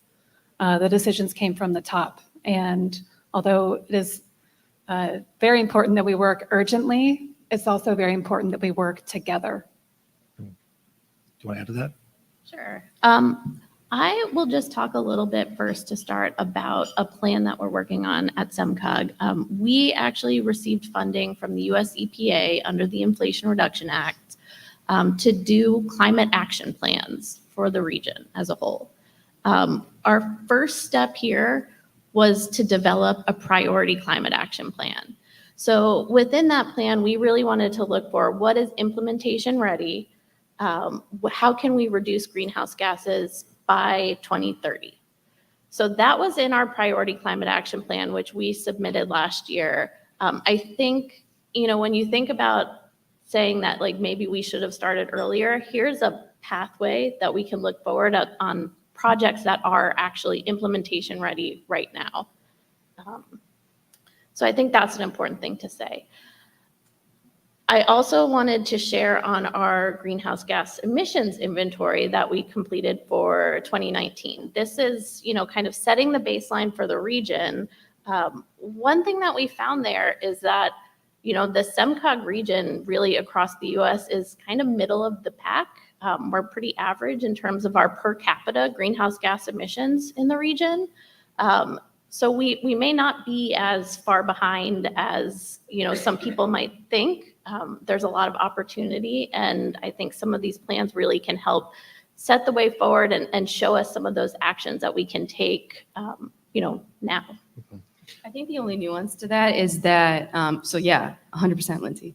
I think the only nuance too is something that Aaron Kelly said as well, is that we also need to understand that while we may not be as bad or have as bad of emissions, it is disproportionately spread throughout our Tri-County area. There are communities that are experiencing very significant environmental hazards, social hazards, financial hazards because of some of the decisions that were made historically. And this is our opportunity to really lean in and make sure that we're not repeating that and are supporting our community members.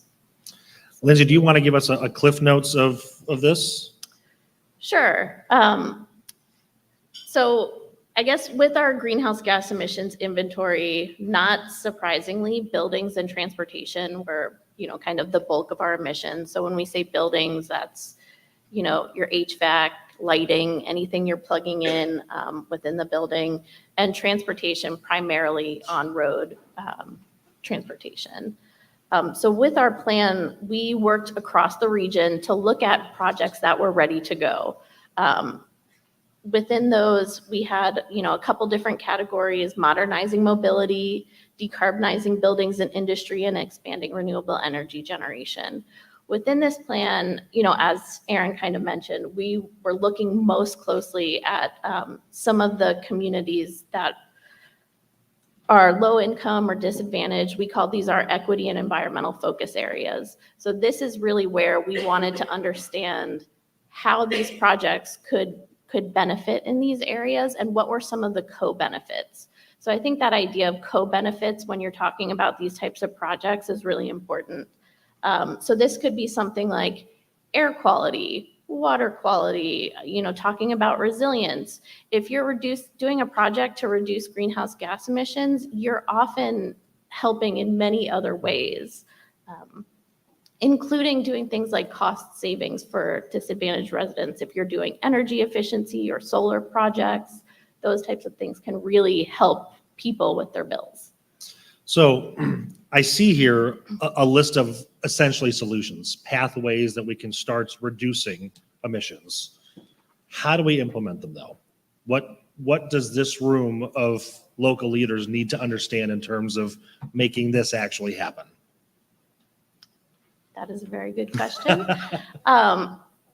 In some places you do need funding, but some of these things are ready to go. Some things that you can do, especially at the municipal level, will save you money over time. So if you're looking at something like EVs or any of this renewable energy, I think there's also a huge opportunity right now with all the grants and loans that are out there. So if you have a project, there is often a way to take advantage of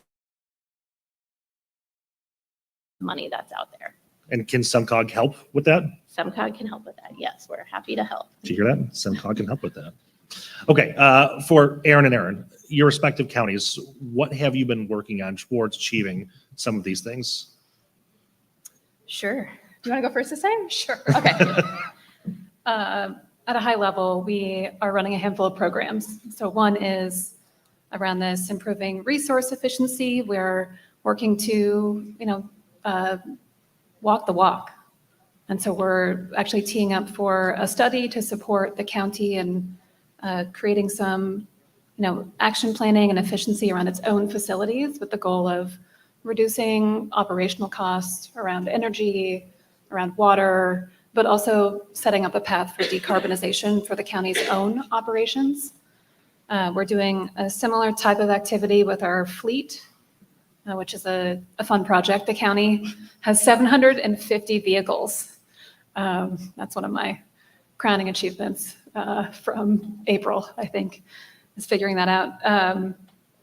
And in terms of serving our more vulnerable residents, we are standing up a new program to launch a countywide network of resilience hubs.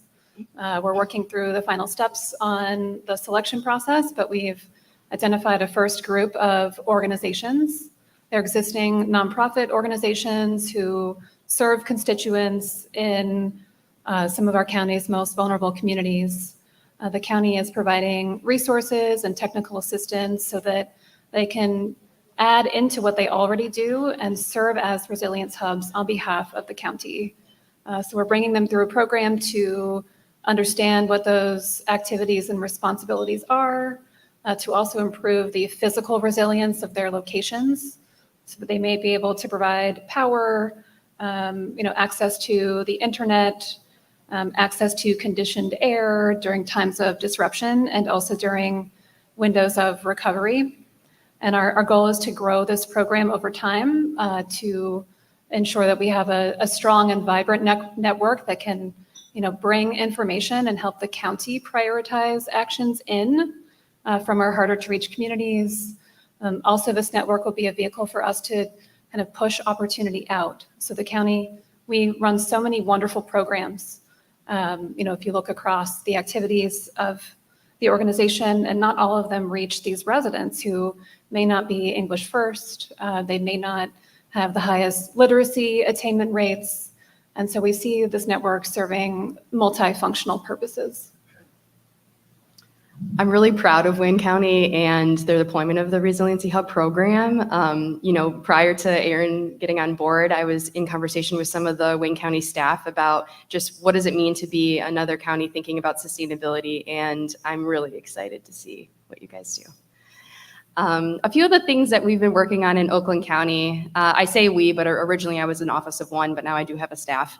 And one of the things that I'm most proud of early on was the establishment of 75% of our electrical use for government operations will come from solar starting in 2026.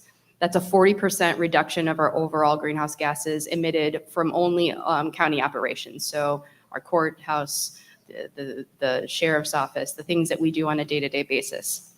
I'm very proud of that and thankful for the support from our commissioners and our leadership on having that approval.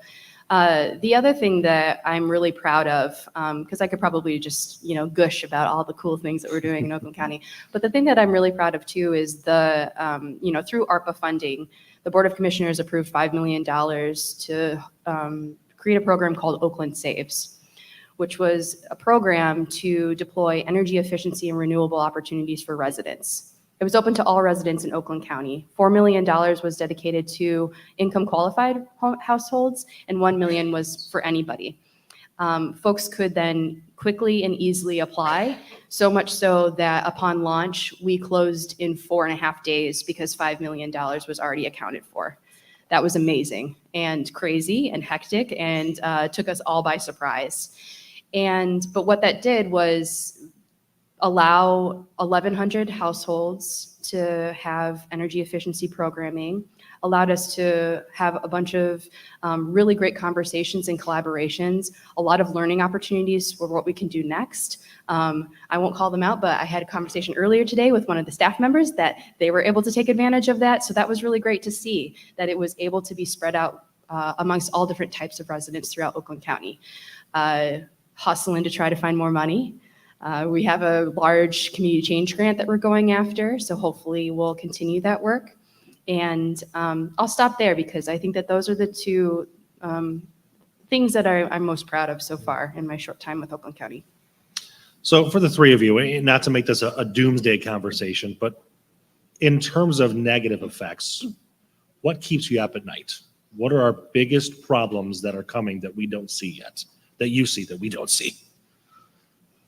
I think the climate risks. I think that the impacts from climate risks, how many more, we've ever normalized the human suffering aspect of it, unfortunately, but truly, how is it impacting our residents? And how is it impacting our residents in a very profound way? Like, yes, property loss is very personal in a lot of ways, but also loss of life or loss of critical memories, things that people have. That really keeps me up at night, is really concerned about our residents and our constituents and what is going to happen next. What are those other stressors that are going to come our way? Again, like I always lead back to the pandemic. I think it's so fresh, but there was that, and then there was social unrest, and then there was these climatic events, and then it was like and all of those aspects are going to continue to happen. And if we don't open our eyes to see how much stress that is putting on our residents. We talked about behavioral health and mental health earlier today. All of these things coming together, we're not going to survive. I think it sounds really, really dramatic if we don't continue to think about how we're serving our communities and serving our people. That's what keeps me up. Yeah, 100%. You guys heard of the word or the term uninsurable districts? Yeah, so this is related to the pluvial, also maybe a new word today, events, the inland flooding, right, that's not tied to a body of water. When there are these repeat events that are causing property damage and basement mold and things along that of that nature, eventually, the smart folks are saying this will create areas that people don't want to own property in.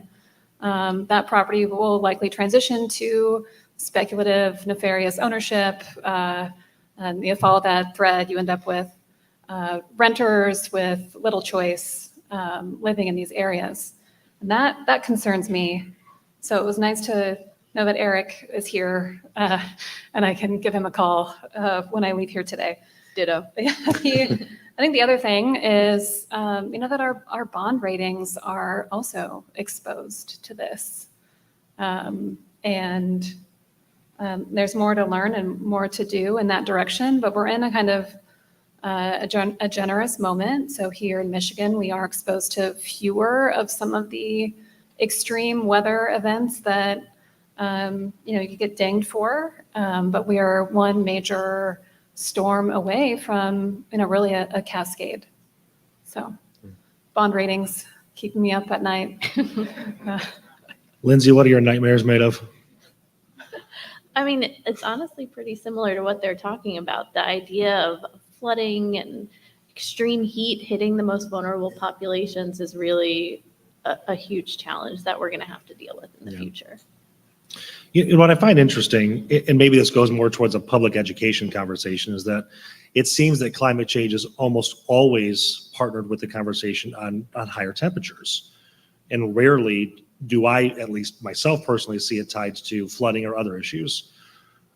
In the public sector of things, do we need to do more education about what climate change actually is outside of just it being hotter outside? Mm-hmm. Yeah, definitely. We were at the Urban Sustainability Directors Network annual meeting last year, and a fun little factoid, which may change now, was essentially one person needs to be exposed to some sort of climate media or education 80 times per month in order to make changes in their own personal behaviors.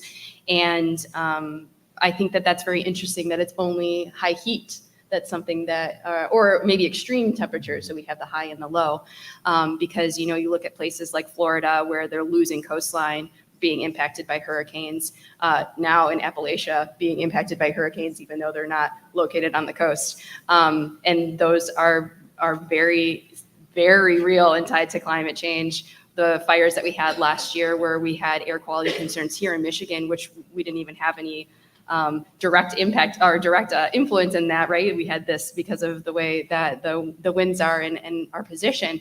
I mean, those things are just going to continue to happen and happen and happen. So yeah, education is part of it.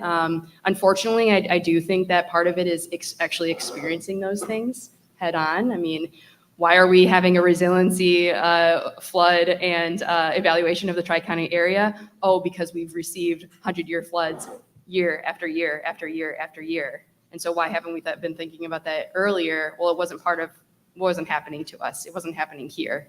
And so unfortunately, I think a little bit of it is actually exposure to those climatic risks as well. Yeah, I think any strategy where you're driving adaptation requires education, and there's a bit of willingness to be humble in that and ask questions that may feel, beginner's mindset, but that is where we are. I mean, we're early in this, not just in Wayne County, but as a society, right? The educational opportunity, I think there's a lot more access to young people that are accustomed to, they're learning and growing very deliberately on a daily basis. And as we grow up and become adults, that's not always part of, a personal mindset or the culture that we're working within. And so, I think my question is, how do you begin to operationalize that?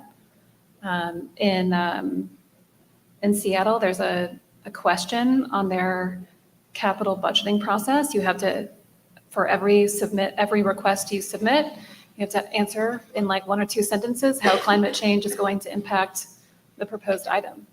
And that's a tiny thing. It's free to do. It's just a question they add to the form. But we need to create opportunity where we can.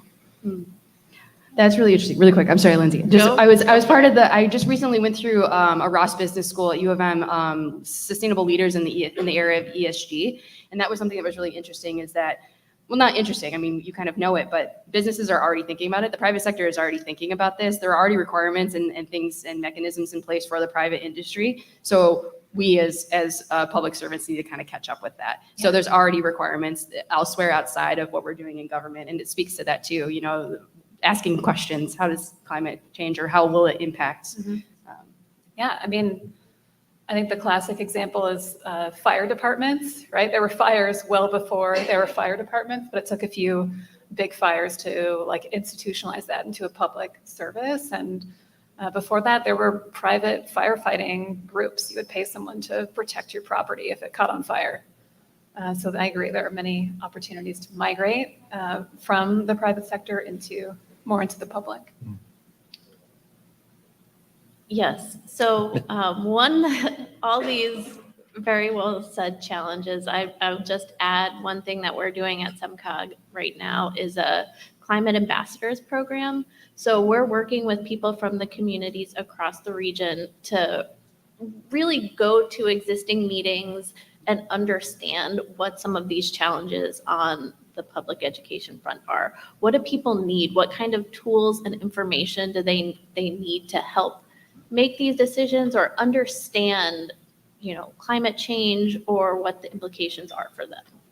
Gotcha. So hopefully through that process, we can get a better understanding of what the different groups across the region might need. Because as everybody said, it's so diverse.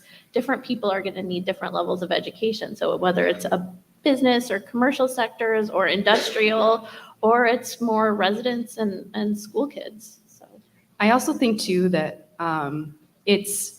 I think climate change is this ethereal thing that like academics and folks who are privileged enough to have the time to think about that are able to then conceptualize and, have. When you go through a variety of different community engagement sessions, it could be that, you educate and talk about energy savings to help with household income and household bills. And that is very much a discussion about climate change, but it's made to personal level. It's brought to the kitchen table conversations. How can you improve the lives of folks? And I don't know if it necessarily has to be what is climate change to the masses, but more so, how can you participate in that and how can it benefit you by taking advantage of a variety of different opportunities that are available now through the state, through the federal government, and so forth. Careful, the three of you get end up on the news very shortly if you keep talking about this. At the county level, are there any unique powers that counties have, or superpowers, so to speak, on things that they can do to affect change immediately? Or immediately in terms of government, which takes much longer than it should.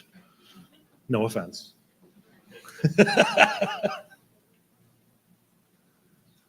I'm still new at this, right? I'm month 7 at the county, still figuring out what What your superpower is? only counties can do. I have some hunches, but I noticed that the DIA is one of the sponsors of this event. Thank you so much for that. And I'm certainly inspired by the promise of the collaboration required to bring forth the DIA's millage. Are we reading between the lines a little bit? I think that, a superpower of counties is ability to convene. It's amazing what sort of circles you get invited to when you're the Chief Sustainability Officer of Oakland County versus when you're the Sustainability Planner of the City of Ferndale. I could have had the same conversations in both settings, but having the county notoriety behind that means something different than it does, good or bad. And I think that affords the counties, whomever it may be, to be part of those larger conversations, to have a more direct line to the state, for example, state officials, federal officials, to really talk about the needs of residents, really talk about things on a regional level. That's a very unique superpower to counties and that county representatives have. Also, here in Michigan, we, given the state's objectives and priorities through the My Healthy Climate Plan, the state can't deliver on those goals without the Tri-County region at the table, working in very close coordination. I think those are conversations that we need to be having. What actionable items would you love to see, again, our local leaders walk out of this summit and recognize this is something we need to accomplish in the next 2 years or 2 months? Grid resiliency and renewable energy. Expand on that. Definitely thinking about our distributed power and how it's funded and supported and maximized and brought up so that it's more resilient and responsive. I think that we, especially when you get down to the planning side of it, when you're thinking about electric vehicle infrastructure deployment, for example, it's very challenging because of the age and type of infrastructure that we have. And if we want to continue to decarbonize, if we want to continue to think about electrification, if we want to continue to, invest in all of these really amazing technologies, we're going to need to think about our infrastructure the same way that we know and recognize that our water infrastructure is aging. So I think that that's a really big thing that we really need to think about and come together to work on. Lindsay? So I think that there is a huge opportunity for municipal governments to take a lead with their own operations. I think doing these projects yourself will really help you bring them to others, right? If you're putting solar on, a police station, or you're adding EVs at City Hall or at a county building, you really understand some of the challenges with actually going through that implementation process, and you can help guide the other communities and others through that when you really understand those kind of, nuanced challenges that happen within implementation. Aaron Kelly? I agree. Next. Okay, we've got about 20 minutes left in this session. I do want to open it up for Q&A. If anybody has any questions in the audience, just raise your hand, yell across the room. Or I'm doing such a fantastic job, you don't have any questions because I've answered all of them. Nobody. Okay. Yes. Oh, there's a microphone too.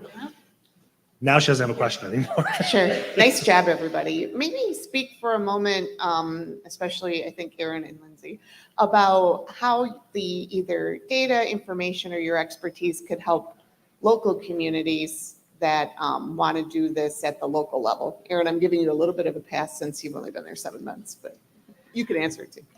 One of the things I'm really proud of for SEMCOG is taking on the greenhouse gas emissions inventory. I know it seems like it's only data, but that was a huge undertaking and a huge benefit to communities, because collecting that data, understanding that data, running it through the models is really hard. And not every community, not surprisingly, has a sustainability person on staff or an energy manager on staff or anything like that. And so using resources such as SEMCOG to have the ability to look at everything at a bigger picture, really understand the data, and have the experts to do that, that's wonderful. And I'm really proud. And not just because you asked the question, Amy. I really, truly am very thankful for that. And I'm excited to see how our communities are able to use that data to make decisions.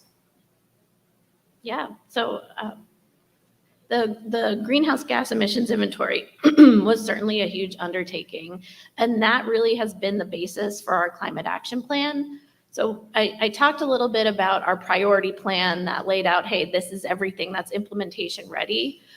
We're also working on a comprehensive plan that lays out a pathway to net zero for the region by 2050. So to do this, there's a ton of modeling and data in the background, and we can look at things spatially. We know that not everywhere across the region is going to want to have the same actions and do them at the same pace. So we're trying to understand how that can be incorporated in our models and then be able to share that back out. So in the next year, we're going to be coming up with this comprehensive plan, and that should be a great pathway and able to look at the counties or even the community level to understand, goals and what we can do and what sequence they should happen in. So I think the data is going to be really useful there. How can sustainability efforts help the taxpayers? How can it save them money? Put it in terms that the average person can understand. They hear this talk and seems all high science, right? It doesn't really relate to them, though it really does, but you know that. But how does it benefit the taxpayers? Sure. I think the easiest thing to show is the dollar and cents behind energy efficiency and renewables. I mentioned earlier that 75% of our electricity is going to be coming from solar. We are fortunate enough in Oakland County to have a third-party procurement opportunity for energy. We pay less for energy that we use for our operations than other areas. And because of that, we're able to then redistribute and use other taxpayer money and other support for other services that Oakland County needs to provide. Building on that, the state is ramping up with their Solar for All funding, which we're very excited about. And the goal there is to really make these opportunities available to our more vulnerable communities, our lower income residents, folks who don't have the extra flex in their budget to pay for increasing utility costs, and to ensure that we're using cleaner sources as a part of that. I think besides some of the dollars and cents things, there's air quality issues. And many of these projects will also have air quality benefits, which you can quantify those too. But I think that's something that really hits a lot of people, especially those vulnerable populations. And our public spaces and nature, you know, we want to continue to fish and recreate and hunt and have trees and take our kids to the park, or, you know, go for a stroll or run on the trail, and reinvesting and supporting those types of solutions and really thinking about our public spaces as public amenities. I think that we really saw that again, like over the last 4 years. And that's just another way that maybe it doesn't have the dollar and cents behind it, but it's a quality of life that you're bringing to your residents. Yeah, absolutely. There's a huge role here for nature-based solutions and thinking about green stormwater infrastructure or increasing tree canopy, building parks, all of that comes together. So kind of like taking the question that Chair Brown had brought up, but from a revenue point of view, and there's a theme today that these are very big things that are going to require a ridiculous amount of money. Can all of you talk about what are the strategies to bring those dollars in? Are there opportunities to collaborate to bring those dollars in the region? This is a very big, expensive problem, just this alone, all the things we've been talking about today. And with the Inflation Reduction Act and the unprecedented amount of dollars to address this specific issue, what are some ways that we can be working better together to bring those resources here through the state, through the feds, at a local level going forward? And I'll start by saying my first week at the county, SIMCOG was pulling us together for a federal application. That was a nice way to meet everyone.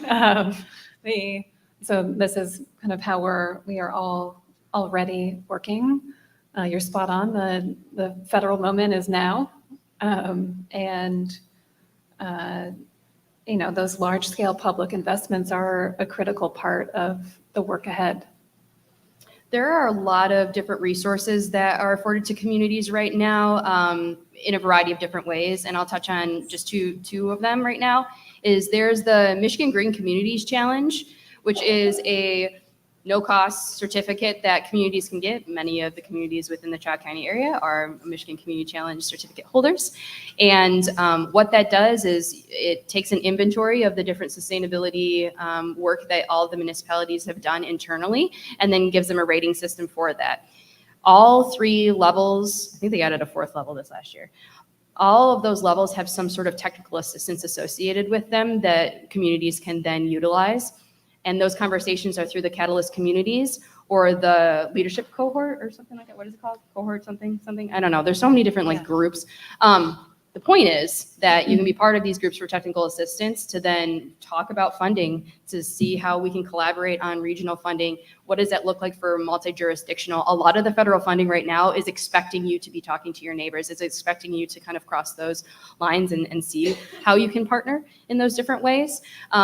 So that's one of them. And then also there is a national organization called the Urban Sustainability Directors Network, which I mentioned previously. A lot of the communities within Oakland, within the state actually are part of that organization.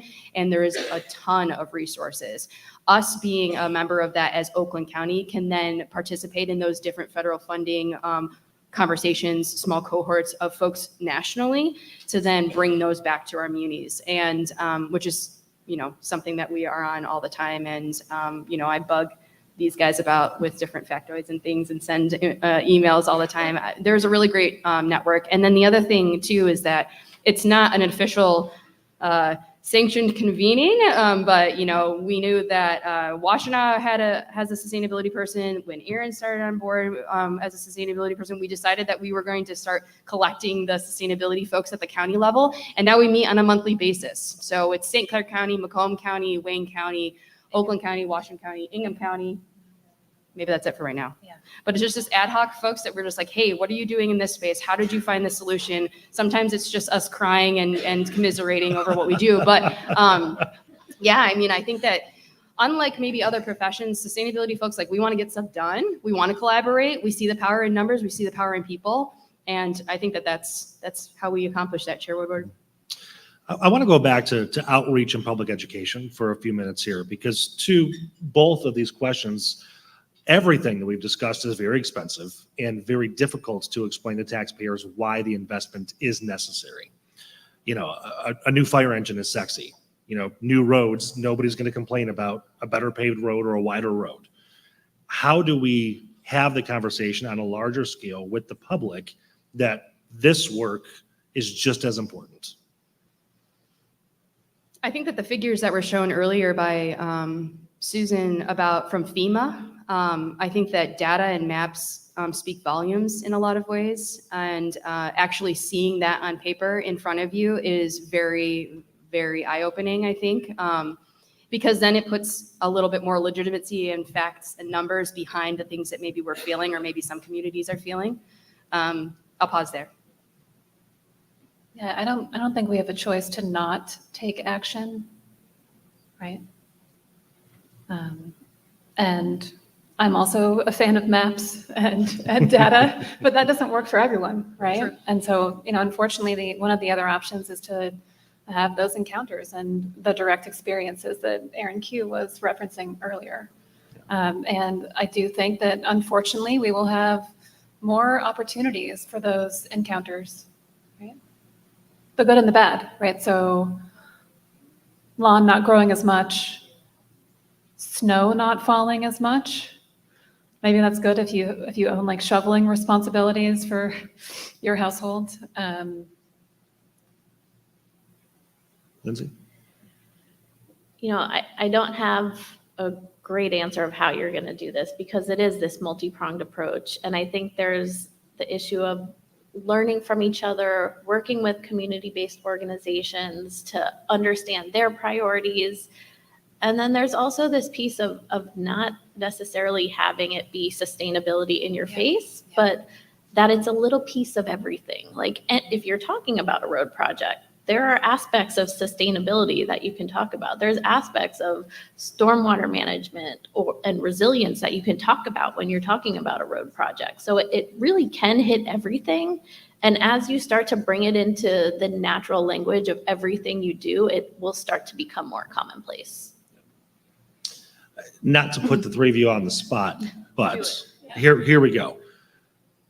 Are we doing enough in terms of educating the public on what the issues are currently facing us? We can have lots of conversations here. We can have lots of conversations within our own summits and conferences, but until the masses hear what's happening and why the situation is so dire, there's never going to be public support for it. So I guess really the question is, how do we convince the marketing and PR team at Oakland County and Wayne County that we need literature and commercials? Who are we trying to convince, I guess, would be the question back. Are we trying to convince the constituents so that the constituents then try to convince their political leaders? Are we trying to convince the political leaders on the onset to then educate our residents on why it's important? Yes, yes, and yes. Yeah, there's a lot of different ways to do that. And I think that a lot of, because of how, and this is not a knock on capitalism, I think it's just the reality of what we work in, is just like, because dollars and cents speak volumes, if we continue to have multi-million-dollar, sometimes billion-dollar catastrophes happen, that is going to impact all of us. And regardless of what our thoughts are on why this is happening or what is creating this, the reality is that we need to address it, and we need to do something about it, or else we're going to continue to lose property and lives, and it's going to impact and have the snowball effect of really impacting our communities at large. So kind of to EK over here, like same thing, like it's. You've had so many nicknames so far today. We have to. Yeah, I think failure looks like sustainability standing alone, right? We really should be infused into every corner of the budget. And so I think there's a broader question of, if we're caring about resident perspective, right? Is the general understanding there about how to even participate and signal concern with government processes? There's been certainly an erosion of understanding and engagement, I would say. And trust. Yep. And if that is there, I would love to see a carbon accountant living in our management and budget office. It's a really geeky thing to want, but I don't think that's what you ask Santa for every year. Yeah. I think it's about infusing, right? It's not about the isolation. So, yeah. Lindsay? You know, I think there are so many partners here. I don't know sometimes if it the role of government. Do they want to hear it from government? There's other people who maybe are the better messengers here. So I think it's that idea of working all together across this. I think at the state level, they're doing a lot. Erin's mentioned the My Healthy Climate Plan. We're calling our plan the Southeast Michigan Healthy Climate Plan because we're trying to align closely with what the state's doing. And all of that kind of flows down. So I think a lot of those ideas and a lot of those partnerships are going to help. Before we start to wrap up, any final questions of our audience? One way in the back, if we can get the microphone way over there. Oh, she's so fast. Thank you. So many of us are well aware that we have issues related to the climate. But what I'd like to take away from this are some definite ideas that we could move ahead with. Now, the representative from SEMCOG said there are projects that are ready to go. I mean, I'd like to know what they are. And then I'd like to work with Erin and see what one of those things can we, as the commissioners of Oakland County, can we really start to work on? I think it's such a gigantic problem. And we just finished our budget. I mean, it's so related to money. What is it? Give us some specific ideas that we can actually champion 24, 25, so that maybe during 25, we can actually implement an idea. Building decarbonization and energy efficiency. That was loud and clear with our climate pollution reduction grant application that we unfortunately didn't receive, but is part of our preliminary climate action plan. Buildings are next to transportation are the largest emitters and can get the most benefit, honestly. And there's a really great ROI behind that. And I think that that's one of the reasons why I'm so thankful and proud of the Oakland Saves program, because it got real. It kind of takes what you were saying is it takes sustainability and brings it to the home. And it helps actual people. It's all well and good to have us sit up here and have this conversation in this beautiful location and talk about these things, but it's the constituents and our community members that we serve. And programs like that actually impact and support our community members. And so it's really thinking about what is this large idea of building decarbonization and energy efficiency really mean when you come down to the community and constituent level. Yeah. Anything to add to that? No, I completely agree. I think that was when we talked about doing this big coalition application from the region. That was the one project that everybody was very strongly behind. Because it's our public buildings, it's our residential buildings, it's our commercial buildings, it's everyone. Okay, each of you gets 60 seconds for your closing arguments. Go. Lindsay. Oh, gosh. Erin's got to go first. I don't have a closing argument yet. I've been gushing over my colleagues at the table and saying how proud I am with the work that they're doing, but I'm really proud actually to be sitting in front of you all today. Even a year ago, 2 years ago, 3 years ago, we wouldn't be talking about sustainability and be able to talk about climate so candidly. And so I'm just really thankful for hosting us up here and being open to have this conversation. It's not comfortable, and I know that there are a lot of different ideas, thoughts, stressors, heartburn around it, among many of the other topics, frankly, that we are discussing here today. And I just keep it going, and I would love to collaborate and continue to collaborate with everyone in this room and everyone in the region. 60 seconds. That's all you get. Whew, okay. Donald will just pull you off with a quote.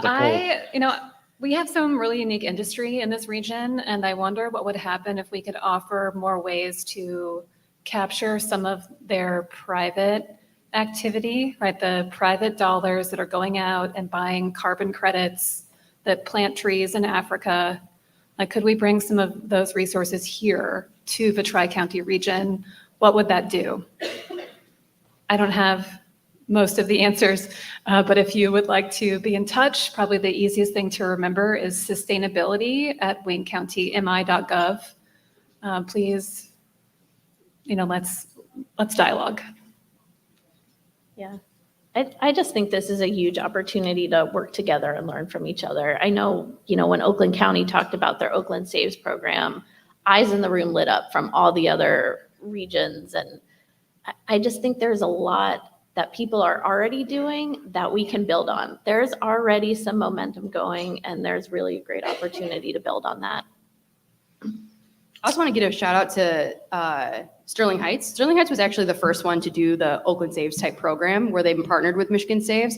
And it was through those conversations with Michigan Saves and the folks of Sterling Heights to say, wow, that's amazing. How can we bring that to Oakland County? So I can't even take credit for being the first, but definitely the most money distributed. So, but that's cool. That's things like that. Like that's the collaboration I'm talking about. Those are real tangible things that people can be interacting with and we can progress throughout the region.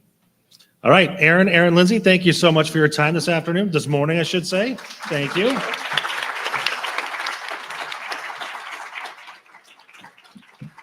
And I'm not sure who's next. Back to Don. Thank you, Nick. Thank you, Nick. Give Nick a round of applause. Thank you for coming out today. I'd applaud for him, but I got a broken wing. Macomb County's pretty rough in Macomb County, and injured my arm the other day. Listen, this talk of sustainability and how do we deal with these very costly issues is very critical. And we local leaders are charged to do it. No one else is going to do it but us. But we need partnerships, and we're partnering with our local governments, our state, but our federal government is key too. And we have a great delegation, federal delegation, both Republicans and Democrats that are unified to try to help us as local leaders try to serve our mutual constituents. We're lucky today to have with us, Congressman John James, who's here today to say a few words for us today. Congressman.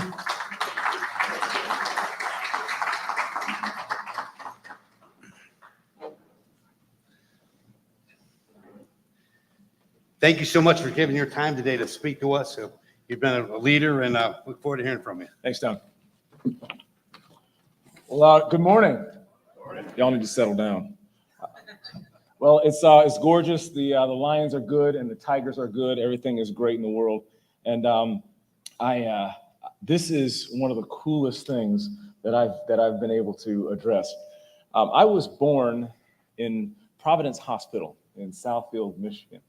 My parents at that point in time lived on Kentfield, right off 8 Mile. After a couple years, we moved to Detroit, right on the 7 Livernois area. My father had a company that he started with 1 truck, 1 trailer, no excuses, and his first garage was on Gratiot.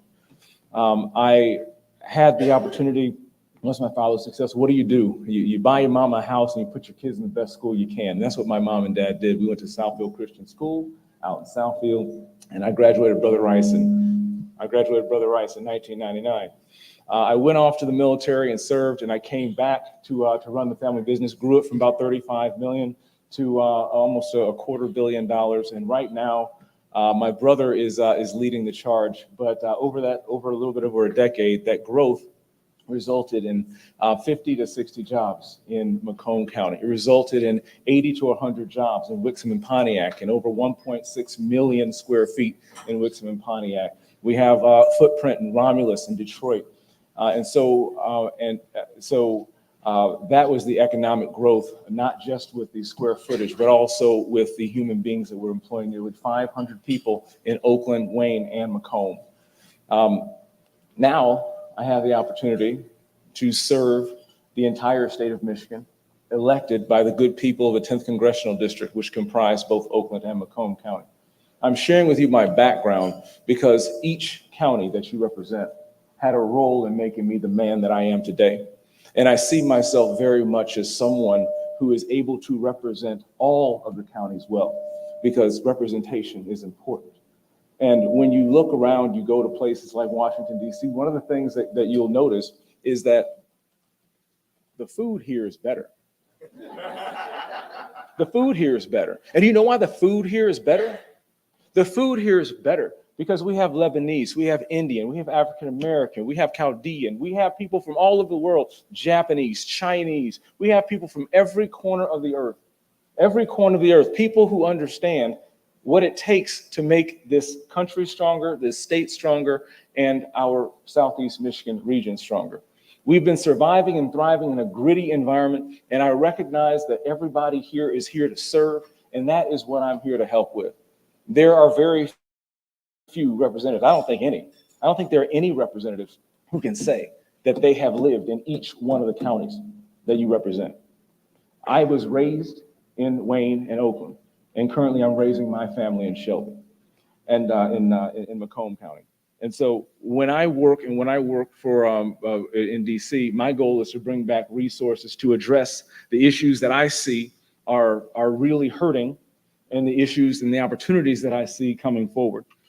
The economic issues, the transit issues, the housing issues, the education issues, and focusing on infrastructure are the ways that we can grow, because there are some certain things that the local communities, the certain things that the local counties can't afford to do, and you need a federal partner. So among the things that I've been able to do is securing $118 million in federal funding, bringing it back home to Michigan. These are existing tax dollars that are being returned home to fund innovative ideas and solutions to the challenges that we're facing. $500,000 for the Clinton River Disposal Facility. $1.8 million for sewer separation of St. Clair Shores Martin Drain. $4 million for Clinton Township Pilot Sanitary Sewer Lead Program. $2 million for Macomb Combined Sewer Overflow Elimination Project. $7.4 million for Clinton River Road Corridor Improvement. And this funding is not just going to go to funding our local economy. It's also going to allow folks to live healthy, happy, and joyous lives. And what we're pushing forward to now is to address the effects of climate change, looking at the flooding, looking at the increased power demand that we're going to need in order to compete in the future world. We always say, or I always say, that we're not afraid of the future, but we demand to be a part of it. Michigan, particularly Southeast Michigan, is the birthplace of the middle class. It's the home of the American dream. But when I was born in Providence Hospital, Michigan had, I think, 3 more representatives? We're losing population, we're losing influence, we're losing power, and we have to continue to make sure that we are prepared to absorb the population flow that is going to come to what will be a destination state if we do our jobs well. And I'm here to partner with you to do that. I've worked extremely closely with a number of folks, including Army Corps of Engineers, SEMCOG, GLEWA, and together as we continue to focus on clean air, clean water, accessible transportation, fixing sewage disposal issues, advancing Michigan's infrastructure so we can remain the arsenal of democracy, and so we can remain not just the arsenal of democracy, but also make sure that we are the fortress of the future. That is what I'm focused on doing, supporting each of your efforts to make Southeast Michigan the strongest region in the country. Thank you so much for your support, and we stand ready to serve with you.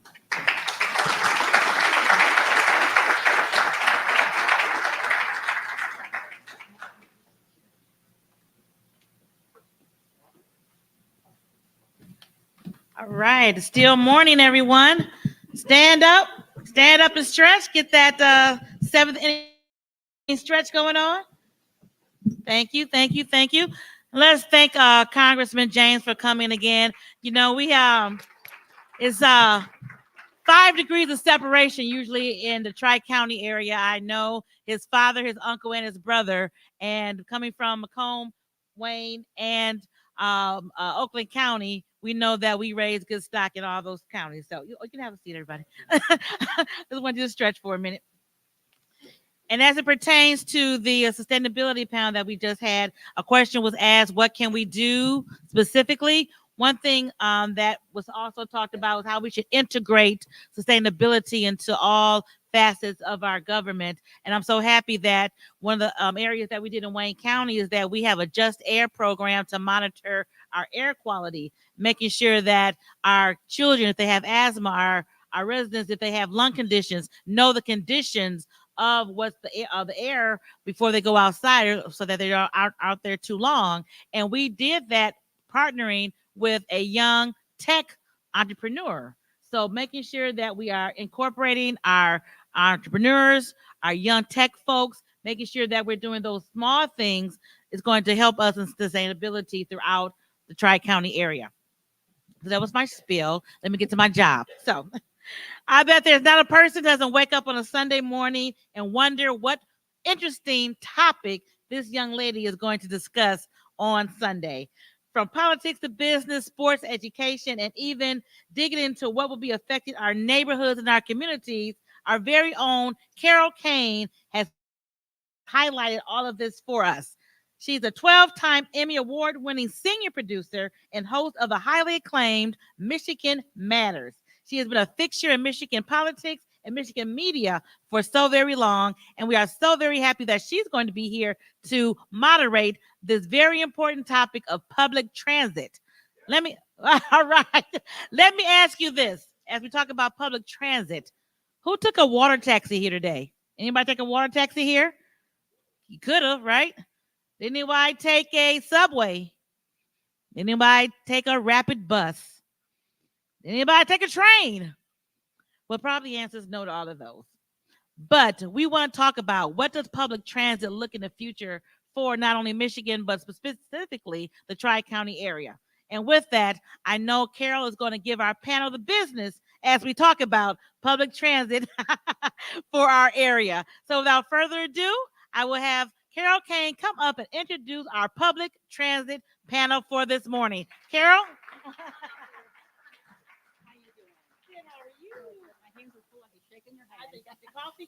There you go. We got the coffee going here. All right. I'm glad the coffee was still there and warm. Good morning, or we're at the tweener stage, almost afternoon. How's everyone doing?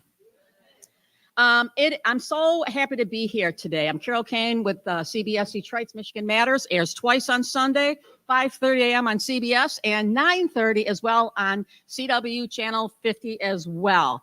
And I also write for Detroit Free Press, runs on Sundays, write about politics, business, transportation. Let's just say I've been busy in these recent weeks. So without further ado, I just want to say about transit. Here's what I know. Transit is critical to our region in so many different ways, whether it's getting around, whether it's trying to get a Super Bowl, whether it's just, quality of life and culture. What's the top of the list that people mention that they're looking at, particularly with the young folks, the millennials, the Gen Ys? Public access, public transit. So this is a really important conversation. I'm so glad it's part of today's event that the Tri-County Summit is having here. So without further ado, let me just introduce our panel and then we'll dive in on questions here. So we have here Michael Staley. There we go. He is. Everybody. There we go. He's director of the Detroit Department of Transportation. He was appointed by Mayor Duggan in August of 2023 as the interim. Michael has been in public transit for 38 years, the majority of that time in demand response service. He has been a paratransit bus operator in Cincy. He also has worked as executive manager for DDOT Transit. So Michael Staley, just get a little love and applause here. Thank you. Appreciate it. Ben Stupka is the Executive Director of Regional Transit Authority. Benjamin's responsible performing executive functions in alignment with RTA policies, overseeing the agency's budget and finance management, recruiting and hiring staff, and ensuring compliance with state and federal guidelines. Benjamin. Thank you. And Dwight Farrell, who is general manager of SMART. He served in that role since 2021, overseeing a public transit system that covers over 2,000 square miles through Southeast Michigan with over 11 million riders annually.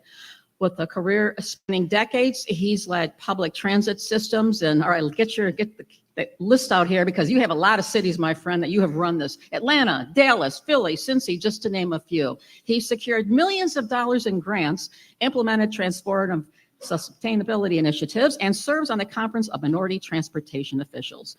Give it up for Dwight Farrell. Thank you.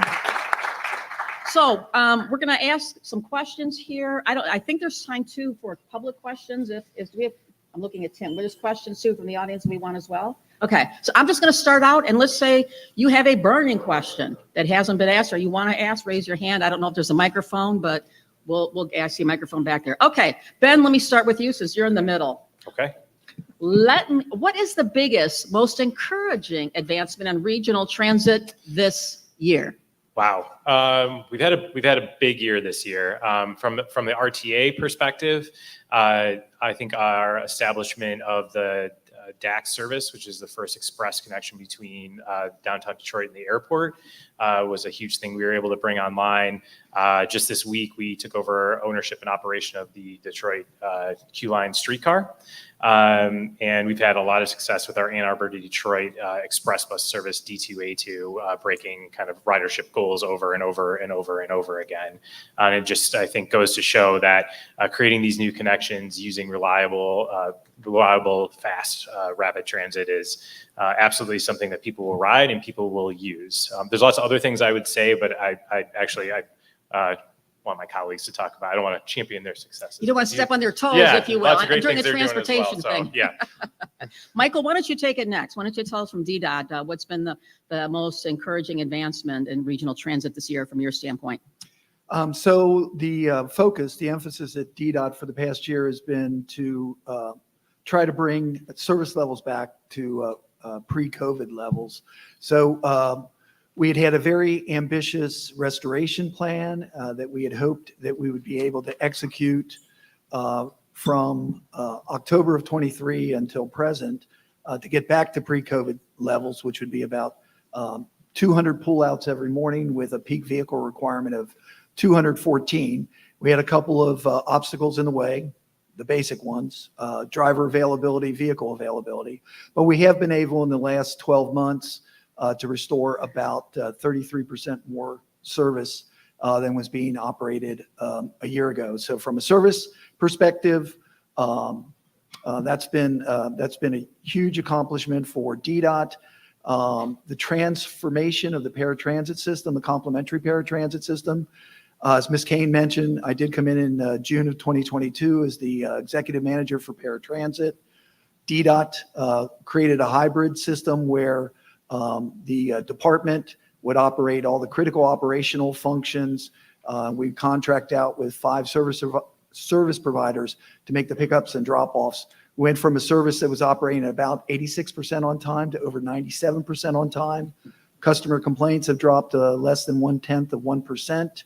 And while accidents and injuries are not at zero, they are way down. So nothing short of amazing on the transformation of the ADA complementary paratransit system. And then the last thing I'd mention on the facilities front, I don't know how many of you had the opportunity to see the new Jason Hargrove Transit Center. It's at the north end of the DDOT service area. We repurposed, if you will, the old cattle barn at the Michigan State Fairgrounds. And Jason Hargrove just won an award from engineering consortium with the award ceremony coming in November in Chicago for best design transit airport. So if you get a chance, go out and see the Jason Hargrove Transit Center. Anybody that knows the backstory, Jason Hargrove was a transit equipment operator, contracted COVID during the pandemic, and unfortunately died, but his name will live on. Wow. So many casualties during that time. Dwight, on a happier note, what's the biggest, most encouraging advancement in regional transit from your standpoint? Negotiating 4 union contracts has been the most significant thing that we've done. Our bus operators with the incentives are the highest paid in the state, so are our mechanics, so that we can be competitive. There's a lot of conversation obviously going around the country about a competitive wage and a livable wage. All of our employees are paid more than the livable wage, from cleaners up. So we're really excited about that. We've looked at different, I don't want to say lower, but some of you remember when you had to be 21 years old to vote. And there was a big change that if you could go to the war, then you could vote. Well, we're hiring bus operators at 18. If you can do all these other things, then we can train you how to drive a bus. So much like what Michael said, we're working towards restoring service to pre-pandemic levels, not necessarily the same place, but the same level. So we've also brought in some consultants specifically to help us on the maintenance side, because we've had some years of not necessarily doing everything that we were supposed to do. So we brought them in so that we can make sure that the service that we put out is reliable. So those are some of the big things that we have done I could go on and on and on, but those are the ones that are probably the most significant. And the last thing that I will also say is, from an organizational point of view, we're pushing down through the organization and in concert with the organization about a look at how we can provide service in a more integrated fashion, whether it's with DDOT, the people mover, the streetcar, all of those things. Some of you know about the 30,000 people that we took on during the draft, which was an example for us about how we could, once we have the appropriate staffing, how we may be able to provide similar service on game days for the Lions, for example. But also a way for us to be able to look to integrate better with the streetcar. The streetcar and the people mover in terms of circulation. So those are just some of the things that we've done this year. So, Michael, I'm curious, or rather Benjamin, I'm sorry, with the Q line, you've been at it a week. There were Less than a reports week. coming out about, about a week here. There were reports about their riderships at all-time high and so forth. So in week one, give us the synopsis. How has it gone? It's been wonderful. The team that the M1 Rail nonprofit built over the last 3 or 4 years since COVID is absolutely top notch. I've been just blown away by the dedication they have to that service, the internal leadership, management, supervisors on down to operators here. This is a group of people that really deeply care about the service and deeply care about the community that they provide that service in. So I couldn't be more pleased. We had a huge day. I believe it was the Tigers' last home game. I can't remember exactly. It's all a bit of a blur, I'll be honest. Looking forward to the next big game day, but hit 1 million riders last year and trending hopefully to meet and exceed that this year. So. And the good so news is the Tigers are going to keep going. That's right. They're going to keep going. I keep hearing everyone's afraid to play them. I Right. was listening to ESPN, whatever, and they were all talking about they feared the Tigers. They've got lightning in a bottle, just the right time here. So lots more good things there.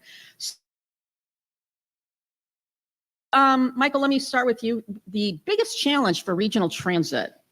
You have an interesting, vast background from different points of view looking at this, been in other cities. When you look at what's going on here, what do you see as the biggest challenge? Well, again, making it DDOT specific, thank you very much, Smart. We've got 4 labor agreements that will expire between January and the end of June. Most notably, You're in my prayers. Yes. Most notably with the Amalgamated Transit Union. So approximately where Smart is right now in their wage progression, their starting wage is where the top of our progression is. So if you do the math on 500 to 600 bus operators, and the wage scale, the bar that's been set by Smart, that is without question the single biggest challenge that DDOT faces over the next 6 to 12 months. The other one is our fleet replacement plan, which is about 8 months behind schedule. So we've got our 2012 fleet, about 45 vehicles. We are in procurement now. Those vehicles will be in here probably at the end of the summer, beginning of the fall. But the 2012 fleet, again, 45 vehicles, about 15% of our fleet. It's going to be a rough winter. So between the fleet and between labor negotiations, we have our work cut out for us in the next 12 months. We hear a lot about the talent gap, everybody looking for jobs, good employees, et cetera. Do you have a need for how many bus drivers right now? And is it a matter of the boomers are aging out, therefore others are not being hired in? Yeah, I've been in the business long enough to have the scars from driver shortages throughout the years and across the country. So that's nothing new. The situation obviously got exacerbated by COVID, and also, as you rightfully point out, the next generation up. I'm not sure they particularly are interested in being behind the wheel of a 40-foot coach or a paratransit vehicle. So talent acquisition obviously is a big problem right now. The good news is, as I said, we're about at 500 transit equipment operators, bus drivers. We're fortunate to have about 100 students in class per week. We need to get up above the 600 mark again by June of 2025. Wow. Benjamin, biggest challenge for regional transit? I don't think anyone in this room would be surprised to hear me say it's funding. We, in this region, when we look at the top 25 urbanized areas throughout the United States, we are the lowest with a bullet in terms of how much we invest in our regional transit system. And that is, and it's not even close. It's not like we're just under, we're about half as much as the average. And we've had a lot of great leadership in Oakland County and long-term leadership in Macomb, and Wayne County is looking to be able to potentially expand service in their area. And that is all absolutely wonderful and has covered a lot of major gaps in our system. And through partnership with SMART, who put out a bunch of new service just this year, and a bunch of new communities in Oakland County, that's a great first step. But we really need to look at what we can do locally and in partnership with the state to get more funding into the system. We're going to continue to have the need to pay for operators and mechanics and people that get the service out there every day, but we also want to be able to expand services, make investments on corridors, and do all the things that this region really deserves from its transit system. And Dwight, you want to take a stab at the question?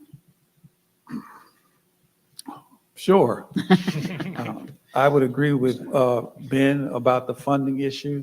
I'll take it a step further, sustainable funding. There's a term in transit that this is no way to run a railroad, and it isn't. So one of the challenges, and as Carol, you said, I've been lots of places. I have been, and the funding model for transit in the state is different than other places that I've seen. The other thing that I see that we have to be able to do that the public is already doing is jobs don't know boundaries. 2/3 of the people that ride DDOT transfer to SMART every day because there are more jobs outside of Wayne County that they can get to than in there. So that's a big thing. And one of the other things is it's very hard for people to do. It was much like the sustainability conversation. It's seeing a future beyond 5 years. It's looking at mass transit, and there's a difference between mass transit and public transit. And for those of you who, I'll explain the difference between mass transit and public transit. Mass transit is multiple modes. That's bus and some other kind of fixed guideway system, whether it be fixed guideway BRT, light rail, train, commuter rail, whatever it is. So the looking at transit for what it needs to look like over the next 20 or 30 years is something that we have to be able to do. Now, I'll take it a step further. All these conversations are about how you compete for young people, how you compete for jobs. Well, there are a number of studies out there that show that younger people, particularly Generation Z and Millennial, and those of you who have Millennial, God bless you, because I have too, they'd rather spend their money on something else. So public transportation for them is a choice. And so we have to take into consideration, those of us who are older have got to look at the future from their point of view, not ours. And so that's a thing that I think that's a challenge. It's not just here. It's a challenge in a lot of places.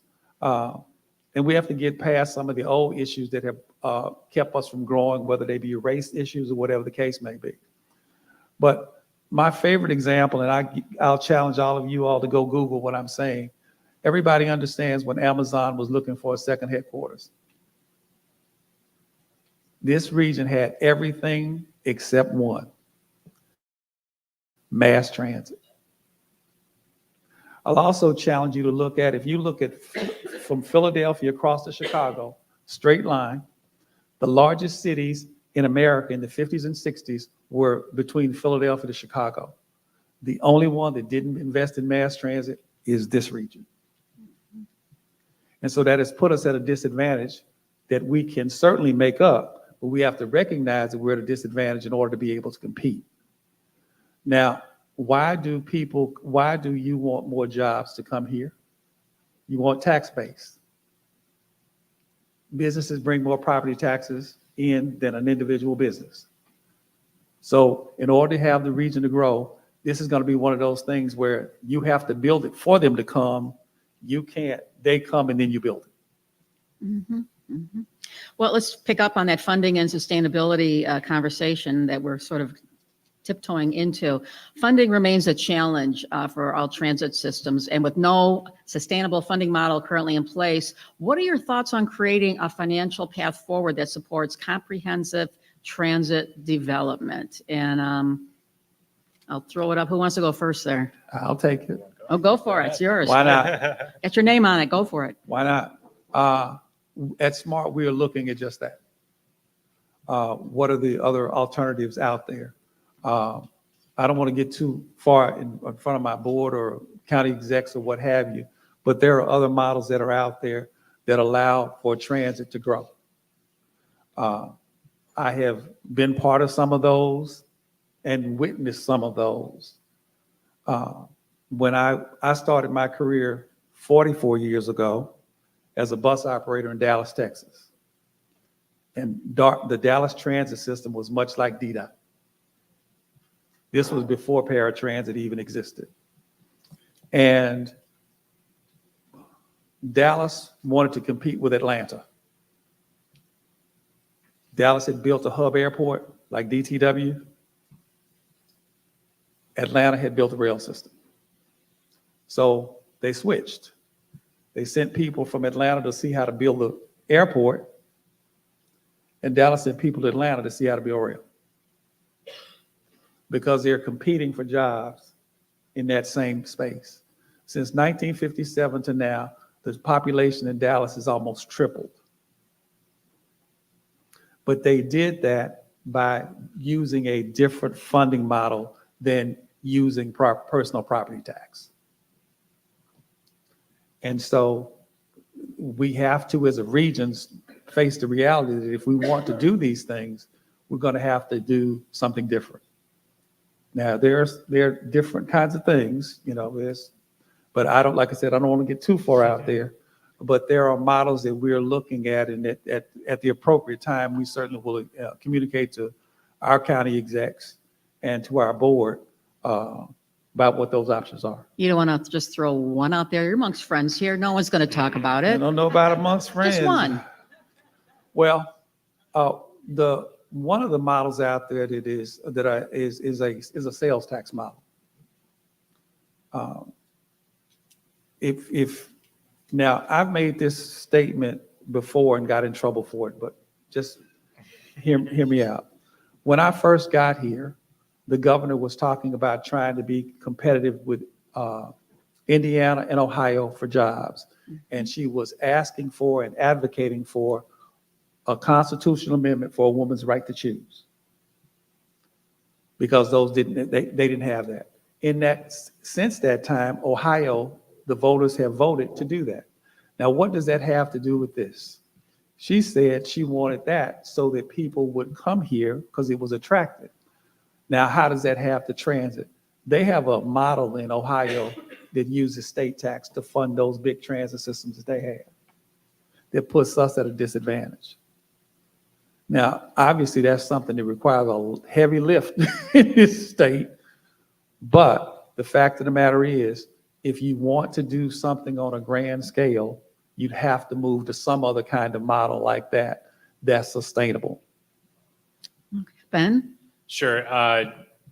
I'll back what Dwight's saying in terms of the overall funding model, and I can be specific. I think you were pretty specific, but the sales tax model is the model that all other major regional transit systems use. And right now we have a constitutional prohibition against local option sales taxes. So any place you look and you come back and you say, how did they get the light rail built in Phoenix or Dallas or San Francisco or LA or any of those places, Minneapolis, they all use that model. So that is absolutely the case. In the interim, and as we're continuing to kind of, what we're doing is really, hitting singles and doubles. That's how I say it. We're looking in partnership with the state to increase funding for the operation funds that they provide for transit. There's still some room to grow there. Working with the state to look at potential options for capital investments. Again, those have to be sustainable capital investments with operation dollars, to Dwight's point. We have some tools in our toolbox and property tax and vehicle registration fee that we can look at. Those aren't going to raise the same amount as sales tax, but they can be foundational first, second steps in us starting to build towards a regional mass transit system.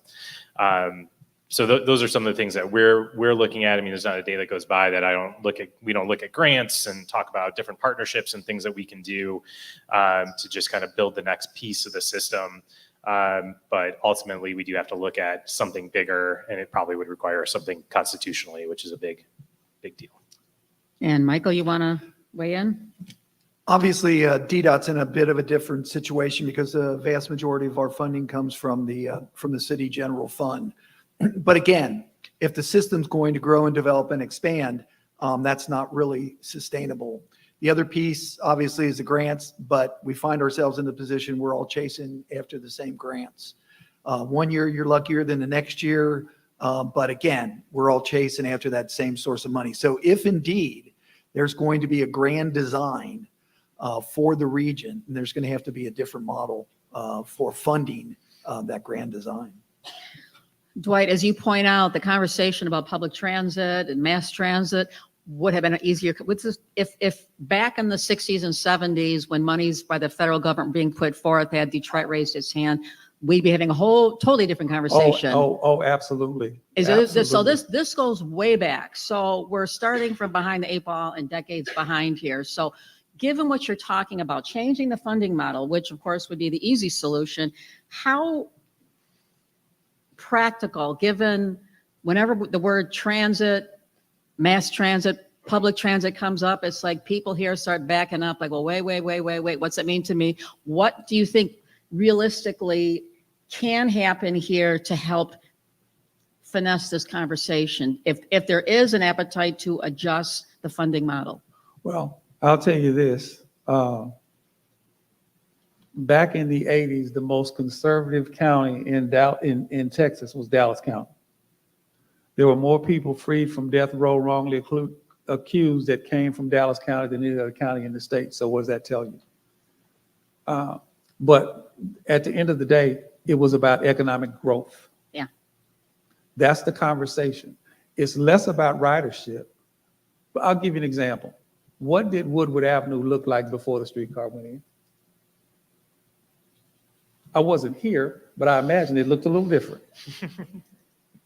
And so having been part of streetcars that were funded at the same time that was one of the key things about those programs, about that funding, was what it would do for economic growth in a region, how it would transform a corridor. And so the conversation has to be about not me, but what does that next generation do? How do we put ourselves as a region to be competitive? One of the Washington DC system, which takes care of all of the district, part of Northern Virginia and part of Maryland, is 1,600 square miles. SMART serves these three counties is 2,100 square miles. Between DDOT and SMART, we might have 700 buses. They have 1,500 and 128 rail stations. Mm-hmm. But they're in a much better position to be able to attract business even now with people working from home. And so the thing is how do we get people to see a future where they may not be here for? That's really the challenge. It's not one of those things where we can flip a switch and undo what has not been done for years. Is how do we get elected officials? How do we get key stakeholder groups? How do we get citizens to see a future beyond now or 5 years from now or something like that? Mm-hmm. And that's if we can do that, then we have a really good shot. Well, we're here amongst a whole bunch of people who are elected or working in the space, and they're in planning positions and looking to the future. Ben, is there anything you would want to add to this? Because I know this is really an important part of, you can't do things without the resources to do it. And you have to convince, there has to be a shift of mindset, or there's just a lot of things need to happen here. So as you look at it from your standpoint, what do you see? Yeah, I think to me, it's all about, being an accelerator. That's what we've tried to do at the RTA. We did take a kind of a big shot in 2016 and didn't quite make it. And since then, we've really tried to look at, we know the bigger ask is out there and the bigger change is necessary, but what can we do in the interim to develop different types of services, start meeting the customers and the new customers where they're at. And I know both Smart and DDOT have done the same thing. You look at things like the Smart Flex service, which has been extremely successful on-demand services for all of their certain zones in their service area. Our regional express services, things like the streetcar, things like DDOT is looking to do with, both DDOT and Smart are looking to do with alternative fuel technologies for their buses. So it's showing those small pilot successes, turning those into realities, getting people riding the buses, having successes like we saw during the draft. I haven't been around as long as Dwight. Maybe here, sorry, Dwight, or Director Staley. But I'd say in 10 years ago when I started, to have an event the size of the draft in downtown Detroit, the way it was set up, and to not have anybody complain about the transit system. In fact, people from in town and out of town and people from the region say, this is great. This is great. And that's a credit to our transit providers. But there is a positive momentum, and transit has been able to meet the needs time and time again. So I think we have to keep doing that, and we have to find those partnerships and those abilities to keep building. So we're not just kind of sitting in the past. Yeah. And we talked earlier about talent acquisition. Let's talk about talent retention. So since I entered public transportation, I've heard forever the preferred rider. And we've chased after the preferred rider for almost 40 years that I've been in the business, and as long or longer than Dwight Farrell's been in the business. And it's been a rather elusive, that preferred rider has been a rather elusive person. But if we can develop innovative, accessible, frequent service, what about talent retention? The next generation that's coming up, the next generation is going to start the business. It's going to be the next Elon Musk, going to be the next innovator. They have a level of awareness, environmentally speaking, that I never had when I was growing up, even though I attended the first Earth Day. And so if we can provide them with options to leave the car behind and stay in the region by the development of, like I said, innovative, accessible service, operating frequently, safe, reliable, customer-oriented, I think that's a huge boost to talent retention. Mm-hmm. Since we're talking about changing the conversation and the funding model potentially for the transit here, public transit, mass transit, what have you, do you have, they say there's a Chinese proverb, the longest journey begins with a single step. So maybe it just doesn't get done overnight. Is there one simple step that the community, the region could take here to help create additional, to get us out of where we're at in terms of the current model of funding it into a new way of doing it? And maybe it's not a wholesale, whatever, but is there something small, tiny that could be done? I'm looking for creative ideas here. What do we consider small? Let's go. Yeah, I mean, it's relative. Yeah, it's all relative. I mean, again, certainly we have some. If we're talking about funding, we do have some tools in the toolbox to be able to ask the voters of the region to support higher investment in regional transit. So that's something we can discuss, and folks who were with us in 2016 and saw that come together. If that's something that comes back around as a part of a conversation, that will be something that everybody in this room will be very aware of and discussed with them before anything happens, to make sure that we are very clear about what that means. I know that at a smaller but very important scale, Wayne County is starting to have some discussions about bringing some of their major cities into into the SMART system. I think that's incredibly important in terms of what we can do as a still very significant but right next step. I believe we have some opportunities to pull down some decent-sized federal grants to be able to make investments in our corridors. And we've been very successful as a region to do that in other grant spaces. So I think we continue to make those inroads. And right now we have probably the most friendly state legislature to transit. That we have a transit caucus at the state of Michigan. Transit caucus. And again, only 10, 15 years for me in this business, but to be able to go to a transit caucus and know that they're supportive and they're still learning, because it's a complicated web that we weave here in the transit business, just like everything else. But we have those opportunities in front of us in the short term. So there's lots we're all doing in that space. You want to add anything? Will. Yep. No, I mean, the will to change. It's really as simple as that. Does somebody have the political will to carry this? Can you get business leaders to have the will to be able to make the change? We could come up as staff with a lot of great ideas, but if there isn't somebody who is willing to step out in front politically and say, here's a way to be able to go, that's an issue. So I think that really is the biggest challenge. I'll also say that we do have to give people a reason as to why. And I think we can do that. And I think we are doing that because there are a number of examples out there, about everybody saying, I want millennials, my kids go somewhere else. They go to DC, they go to New York, and they don't want to come back here because, So how do we see that we are not alone and that we have to compete against other cities and regions for jobs? I mean, at the end of the day,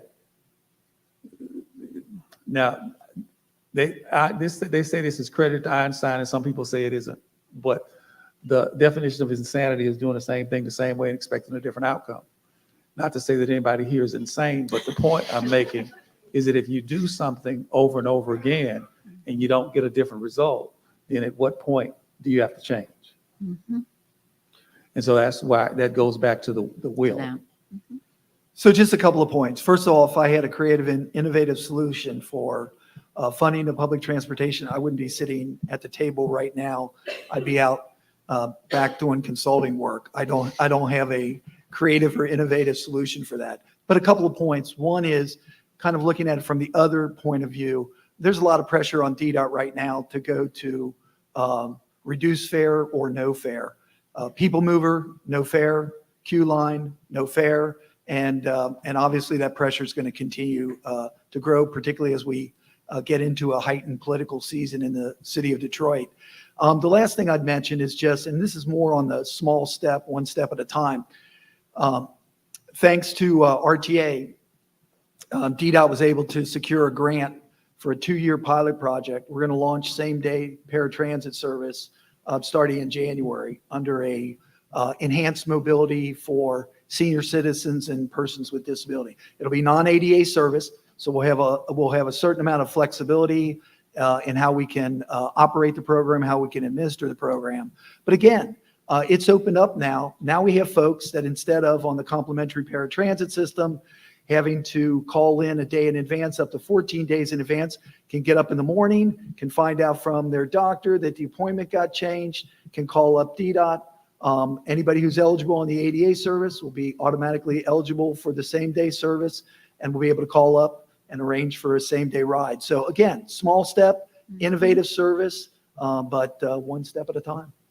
So you have vast background, Michael, in the paratransit and You're not going to make me reveal my paratransit bias, are you? No. Okay. But one thing I do want you to do though is, how do you think we're doing? I mean, you've been in a lot of different cities, you've worked other places here. How are we doing in this community, helping special people with their transportation needs here in this area? So, and keep in mind, we're also talking about seniors as well. Oh, absolutely. Absolutely. When the drive. original planning for paratransit service the ADA handbook came out. I think it came out like, I want to say shortly after the law passed, so maybe 92, 93. And there was an estimate in there that 85% of people over the age of 65 would be eligible for complimentary paratransit service. I'm that generation, and it's happening. Our ridership on DDOT paratransit, formerly known as MetroLift, we've gone from when I came here in 2022 at about 225,000 trips to we did 265,000 in the first year. We're going to be over 300,000 this year. A large part of that is quality of the service. So as the service improved, ridership increased. When I came to town, I was told SMART had the system as it related to the ADA service. I still believe that, but I'll put up DDOT's system now at 97% on time and over 300,000 riders in the current year. But here's the thing. We're operating these systems independently, as well as we've got Medicaid systems that are operating independently. So we've got this very segregated service model as it relates to paratransit. And the other thing that's incredible to me, and my fixed route planner tells me, keep your mouth shut, is these vehicles are rolling through neighborhoods that are currently underserved by fixed route services with delivering 2 passengers per hour. There's capacity in these paratransit systems. We need to figure out how we break down the barriers, how we do a better job of coordination, not only between systems. It's very cumbersome to transfer from DART paratransit to SMART paratransit. It's very cumbersome to book a reservation on DART paratransit to go to SMART paratransit. The reservationist has to take the call, has to connect with the SMART reservationist. Then they have to link those 2 trips together. Anybody that's ever tried to meet up a friend, a family member on whatever exit on Interstate 94, that's hard enough to do. Imagine it with a paratransit service. So we need to break down the barriers. We need to desegregate these various services, and we need to figure out how we can utilize that excess capacity, even with something as simple as feeder service to fixed route. Mm-hmm. So I would love to see more and more conversations about how we expand the network, how we integrate the network, how we develop a universal mobile app. So anybody who's eligible for complimentary paratransit on DART or on DDOT can pick up their mobile app, can book their trip, can check out the status of their ride and the like, all those kinds of things. And again, I think in the process, we may also be able to attract ridership as we're rumbling through those neighborhoods that are not senior citizens or are not people with disabilities. Right. Ben, real quickly here, I want to just ask you, how is the D2A2 and the DAX Express bus service going? And how has the ridership been of this? Is there a consideration of expanding it? I want to get that. I want to just say for the room, we are actually just starting our mobility for all planning and program development process, and that process is all about the issues that Director Staley just talked about. So if folks see mobility for all, we'll be out at different events talking to seniors and people with disabilities about what they want to see in the system. Really exciting. Yeah, it's an opportunity for us to really concentrate on that. So we're having that conversation right now. So thank you. And to your question, D2A2 has been going really, really well. I'm kind of amazed. We started that service. I'll give you the brief story. We wanted to do this connection between Ann Arbor and Detroit. There was no transit connection between our 2 largest cities in at least the region as we define it. So we said we're gonna try this service. We launched the service March, I want to say it was like 13th or 14th of 2020. Anybody else remember what happened in March of 2020? Like a week later, the pandemic hits, and I was like, this couldn't be more regional transit in Southeast Michigan than this. Like, we finally get all the money together to launch this service, and a pandemic hits, right? So we had to wait around a little bit. We relaunched it in October of 2021, so we're coming up on our 3rd year. We just hit 10,000 riders in the last month, and that's not even usually our biggest month. We have 50% increase from every year has been 50% increase every month of ridership.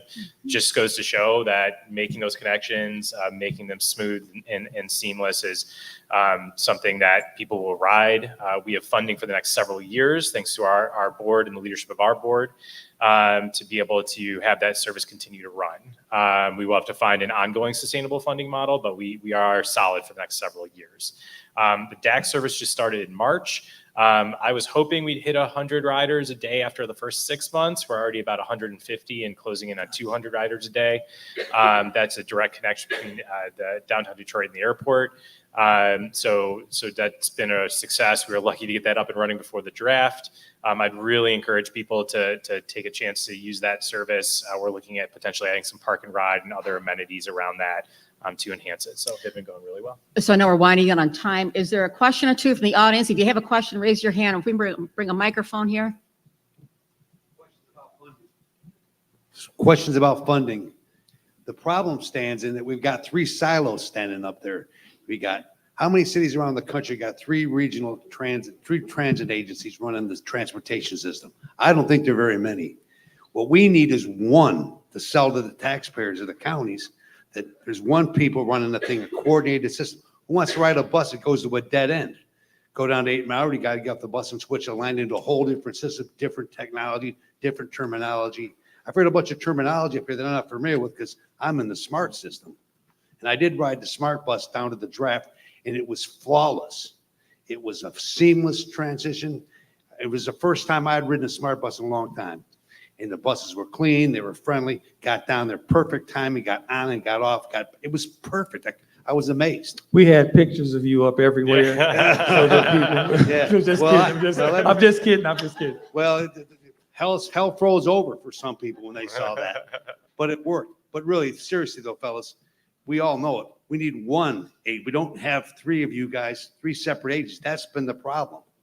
We need one system. And I know there's problems with the accounting and so forth. One's got a little bit more liabilities to handle, but state legislature might be able to help us with that. But that should be the goal. That's the one thing that we need to get there. So we got one voice, one system that's seamlessly transitioned around the whole area. We got great minds. You all have great experience up there, but somehow there's got to be the will to put down the territorial business, get together and speak with one voice. And I hope that we can work towards that because we need it. As you said, transportation is economic development. It raises everybody's boats, everyone. And you can't have the view that it's just for the people that can't afford a car. It's for everybody. So that's what I would offer to. There's the will. Anyone want to add anything to that?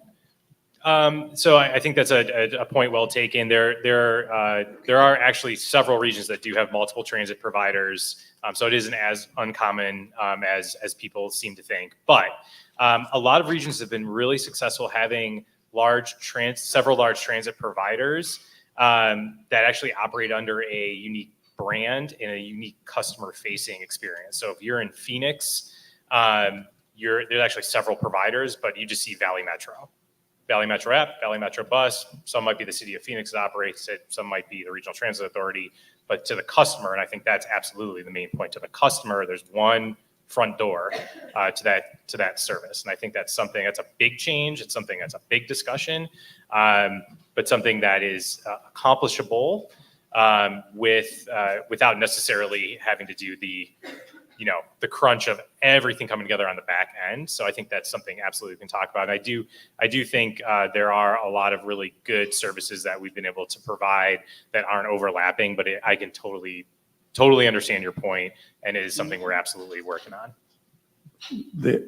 In the Bay Area, there are 27 different transit systems, and the challenge that they're having right now is coordination.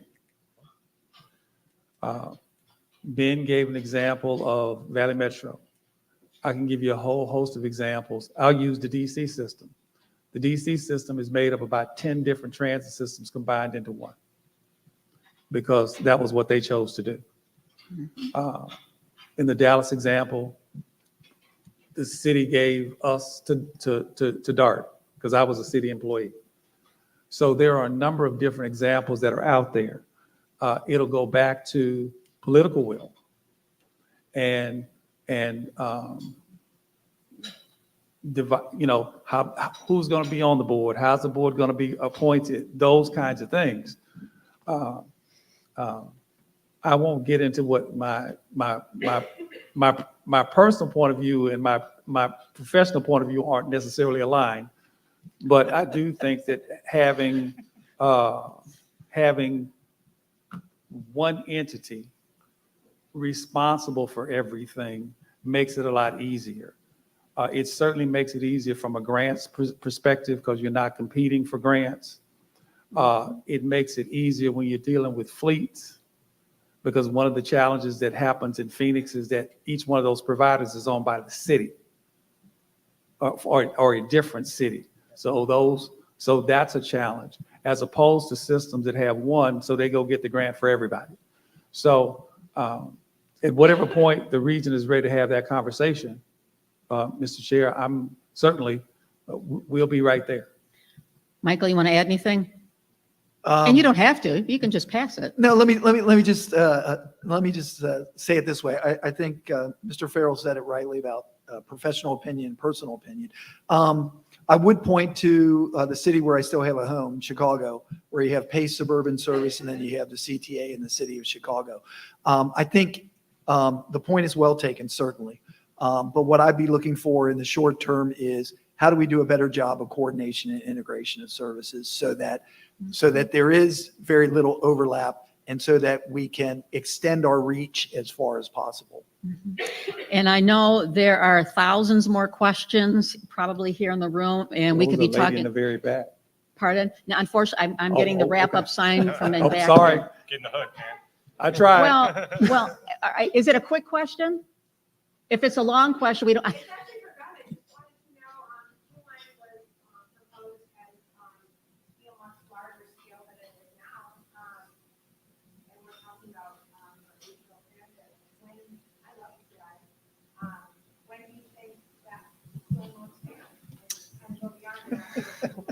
thought I'd make it the whole way.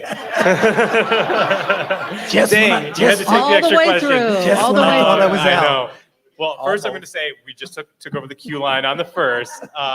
So no, it's totally fair.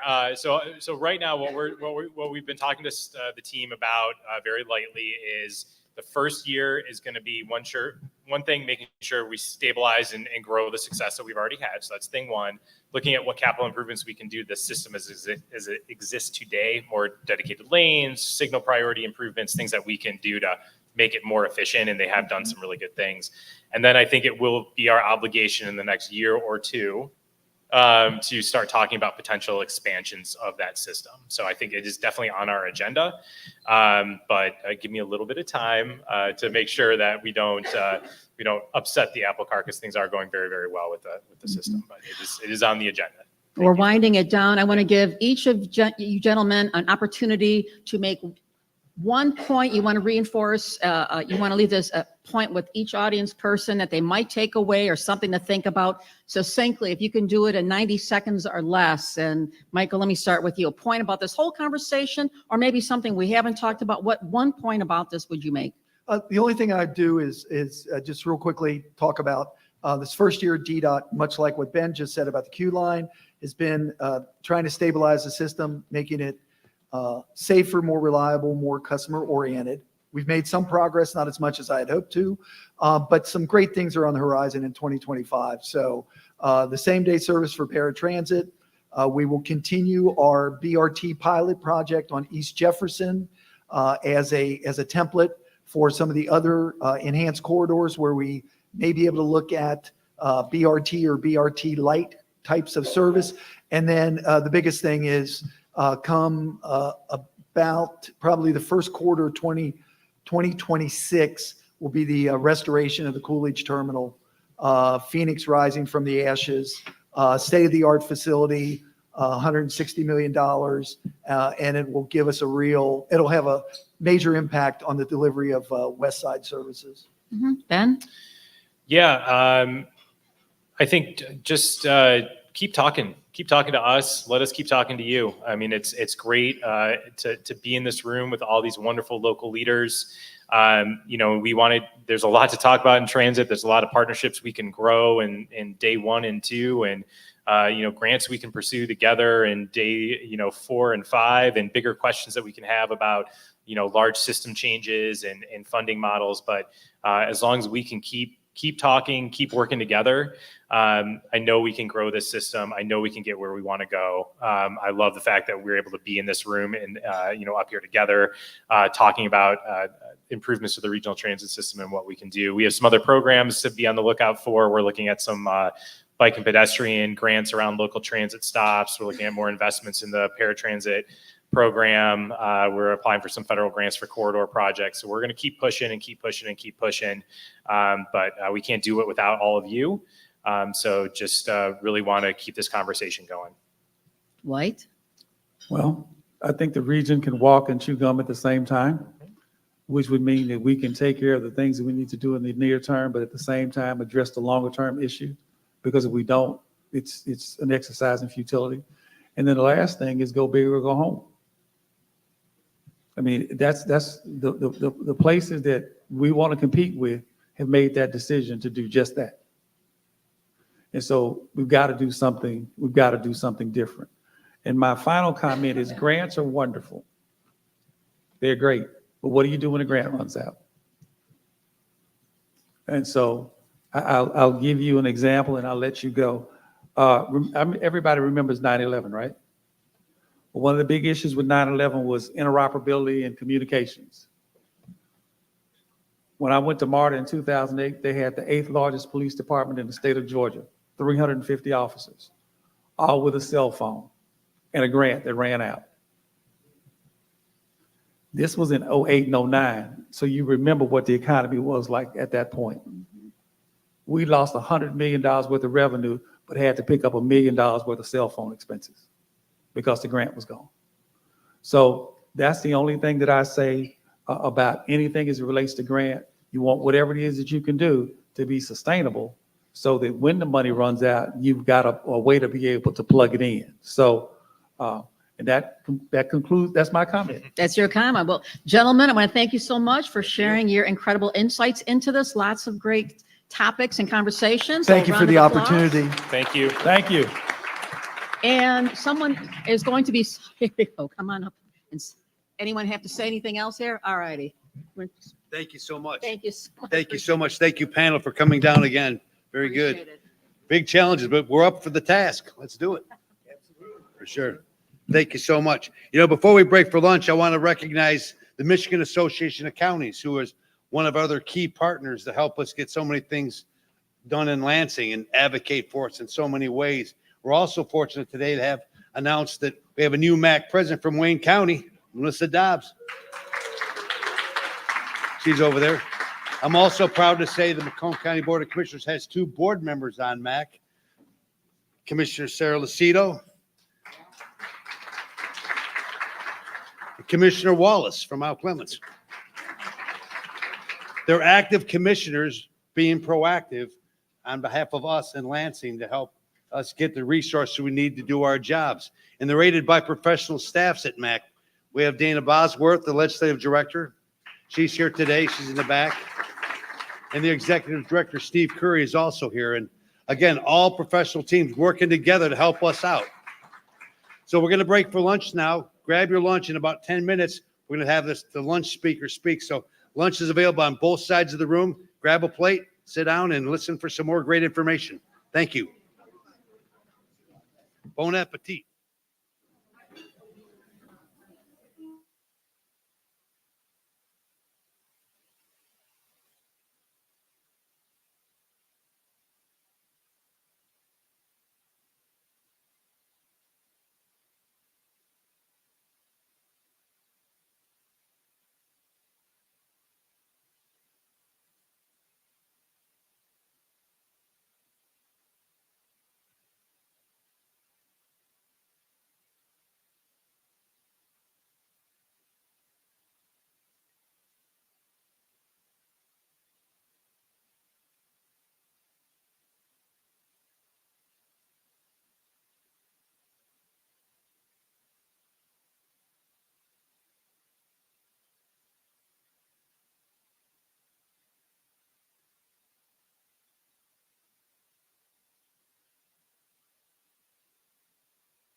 Well, good afternoon, everyone. I hope everyone's enjoying lunch.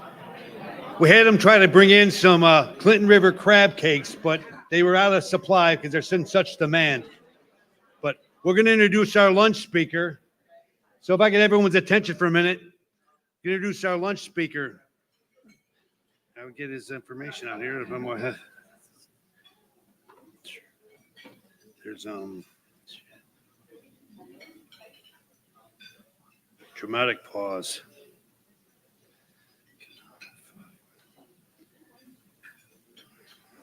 The crab place is good. Yeah, the crab was very good.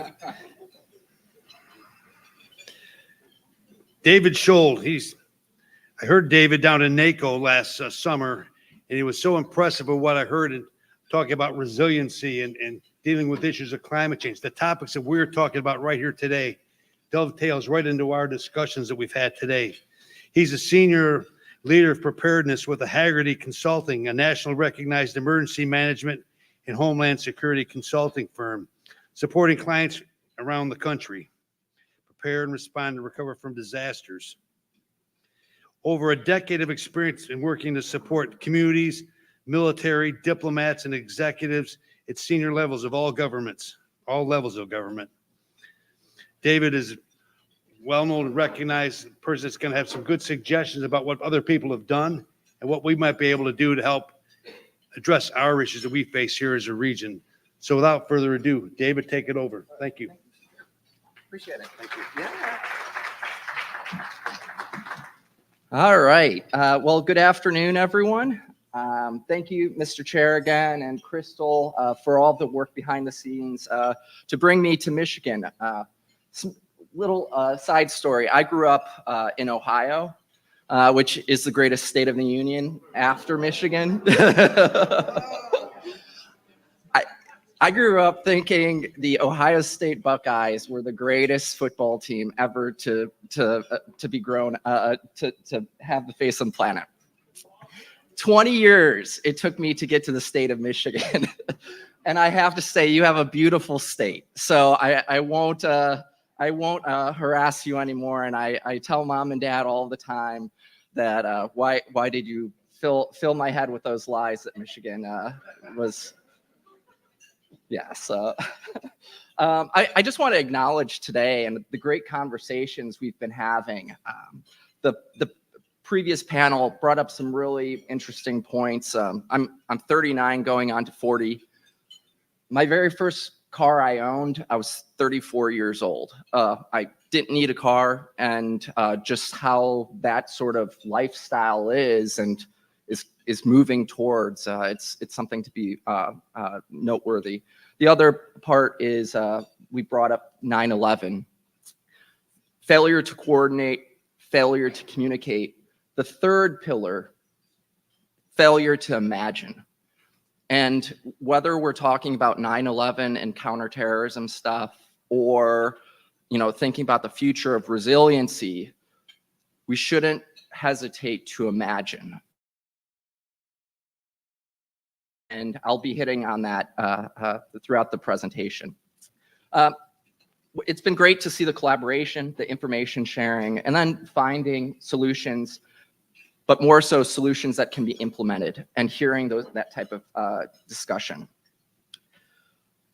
There we go.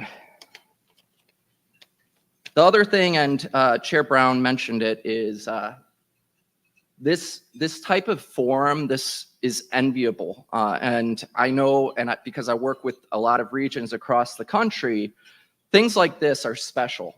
And I would just encourage you to keep that and keep this moving forward. Work with partners, like Chair Brown said, with the National Association of Counties, Michigan Association of Counties, and others.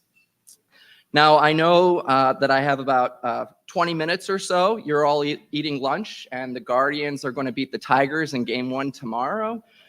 So 5 minutes now, 5 minutes now. But just a little bit, and sorry for the jokes. You guys are great.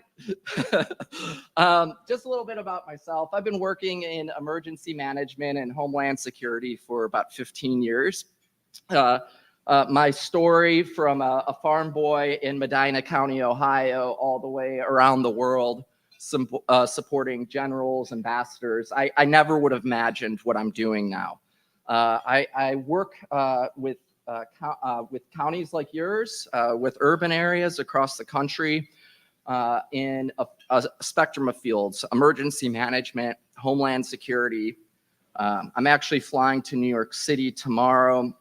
The majority of my job, aside from resilience and looking at emergency threats, is in the counterterrorism space. And I build puzzles for any of those who served in the military. War games might be something else, where working with partners, identifying problem areas, and then in a no-fault learning environment, work together to solve those problems.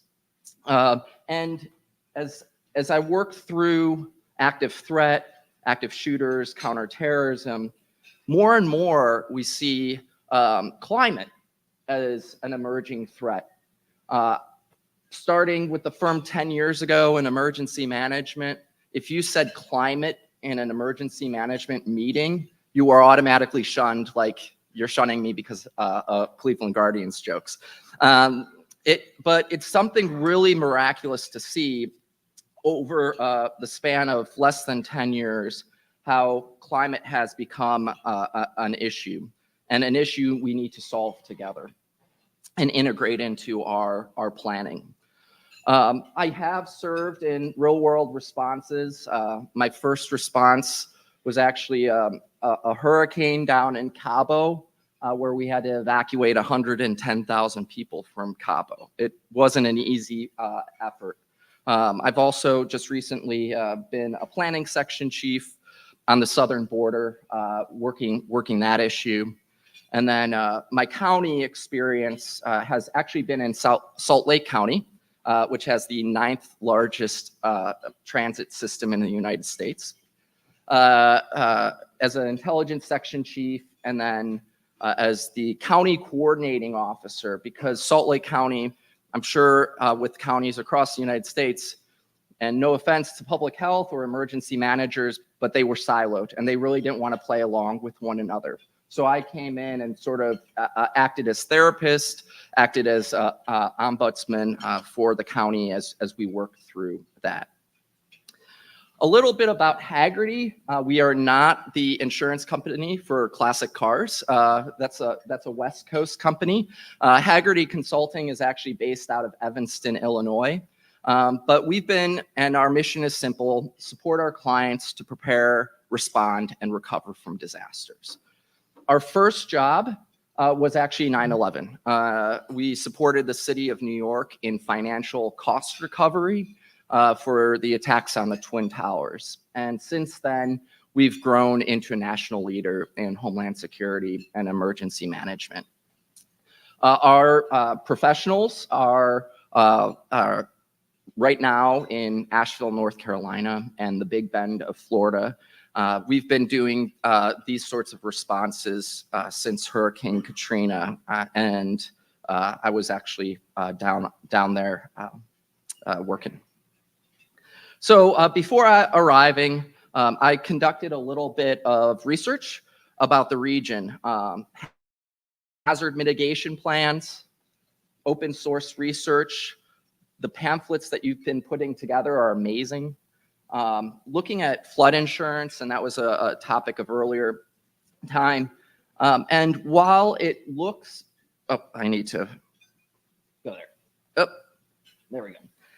Why this slide looks simple to read, many of your threats out there, according to your hazard mitigation plans, are natural in disaster and pretty straightforward. I challenge you all, whether you're a planner or an elected official or an emergency management director, and challenge your communities to add a plus or an and to the threats you see above in your various columns. We'll talk more about what's currently happening in Asheville and what's happened in other disasters. across the country. And this just gets back to a lot of these might be hurricanes or wildfires. But take what I'm going to speak to you about and apply it to the Tri-County area. It doesn't need to be a hurricane. It doesn't need to be a wildfire. Take these threats and put it on steroids. Southern Nevada had its first hurricane ever in the last 4 years. Who would have imagined Las Vegas having a hurricane? You have riverine flooding, you have snowstorms. What we're going to talk and learn from real world disasters that are happening now and the responses that are happening now, apply it to your communities, large or small, and think about the issues and cascading impacts that take place.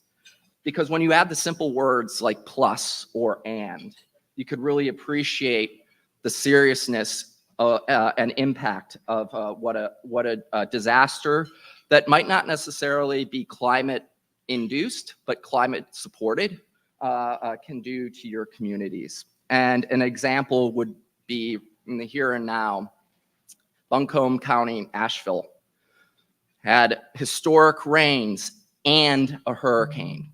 What does that mean for your communities?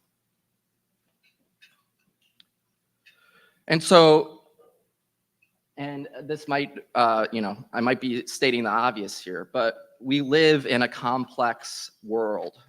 And instead of looking at things linearly, or this because of that, I'd encourage you to look at it as a kaleidoscope.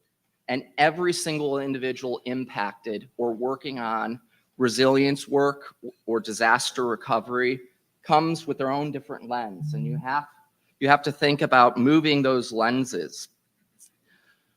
We live in a place, and I grew up in emergency management. My mentors were firefighters. You see a fire, you put it out. It's nice and simple. What I've learned in the past 15 years is it isn't that simple. The world we live in is complex with many stakeholders and different perspectives. Our world is also complicated. In EM, we have this agency called the Federal Emergency Management Agency, otherwise known as FEMA. Many people envision FEMA as this super secret squirrel special force that is all of a sudden going to parachute in as a disaster happens. That's not the case. We've learned that in COVID. We've learned that in real world disasters time and time again. It takes time. And locally, a lot of pressure will be put on your resources, your stakeholders to respond. And so think about that now. An example, Hurricane Maria. That's the hurricane that hit Puerto Rico a few years back. A lot of the initial angst that came out of hurricane response in Maria was we need food, we need food, we need food. The thing is, by federal statute, there's 30-day supply of food at any given time on Puerto Rico. It's intentional. The planes coming into Puerto Rico, the helicopters, the ships, were all full of food. What did we really need? Power. We needed power to get things running again. And so thinking through that. I'd also tell you that the world is dynamic and ever evolving. Dwight mentioned we should be thinking 30 years further. We should. But hazard mitigation plans are 5-year activities. How has the world changed in the past 5 years? And if you want to look back further, Instagram is only 13 years old. Stories on Instagram are less than 8 years old. 65% of Americans under the age of 33 get their news from TikTok.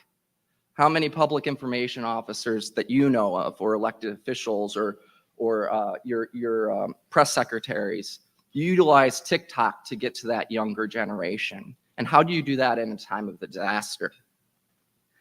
And, when, as I mentioned, thinking about climate, younger generations are very much attuned to this and incorporating it. I mentioned, and a 39-year-old, I'll guess I'm young still. I didn't own a car, but if a disaster struck in Chicago, where would I go? How would I get help? And thinking about that. And so, and then it's ever evolving. 5 years, yes, there's a nice smooth cadence there. It gives us something to work off of. But the world changes, and we've seen that in real time. The other thing is these things bring us closer together, but they also pull our communities apart. It's much easier for us to get the information we want from this than have conversations like this with our community members. And so as we have these silos that we need to break down, how do we work through that when we're talking about resilience and making sure our communities survive, not just in the next 500 years, but the next 100 years or the next year. Hurricane Helena, which just hit Florida and North Carolina and Georgia, that was the third hurricane to hit the Big Bend region in the last 13 months. So you're building, you're rebuilding, you get hit. You rebuild, you think you're fine, and then you get hit. So thinking through that, how do we ready ourselves and our communities? And I would challenge you as elected officials to think about, as the individual elected, individual elected officials that your communities have, tapped to lead. But how do you make sure that those community stakeholders are also involved? Who needs to be involved in managing crises and emergencies? I know, just speaking about in Salt Lake, emergency managers wanted to lead, but elected officials also had their own stakeholder groups and their own concerns to think about during a pandemic. It's the same in natural disasters. How do we think about evolving emergency management and resilience and crisis management systems that you're all part of, and make sure that we're strengthening capabilities? And it's not just about ICS forms. EOCs are great, but how do you think about your communities as an ecosystem, and not just a siloed ecosystem, but an organism that is in a larger ecosystem that people rely on? In terms of what I just said, in terms of plus and water, winds, and heat.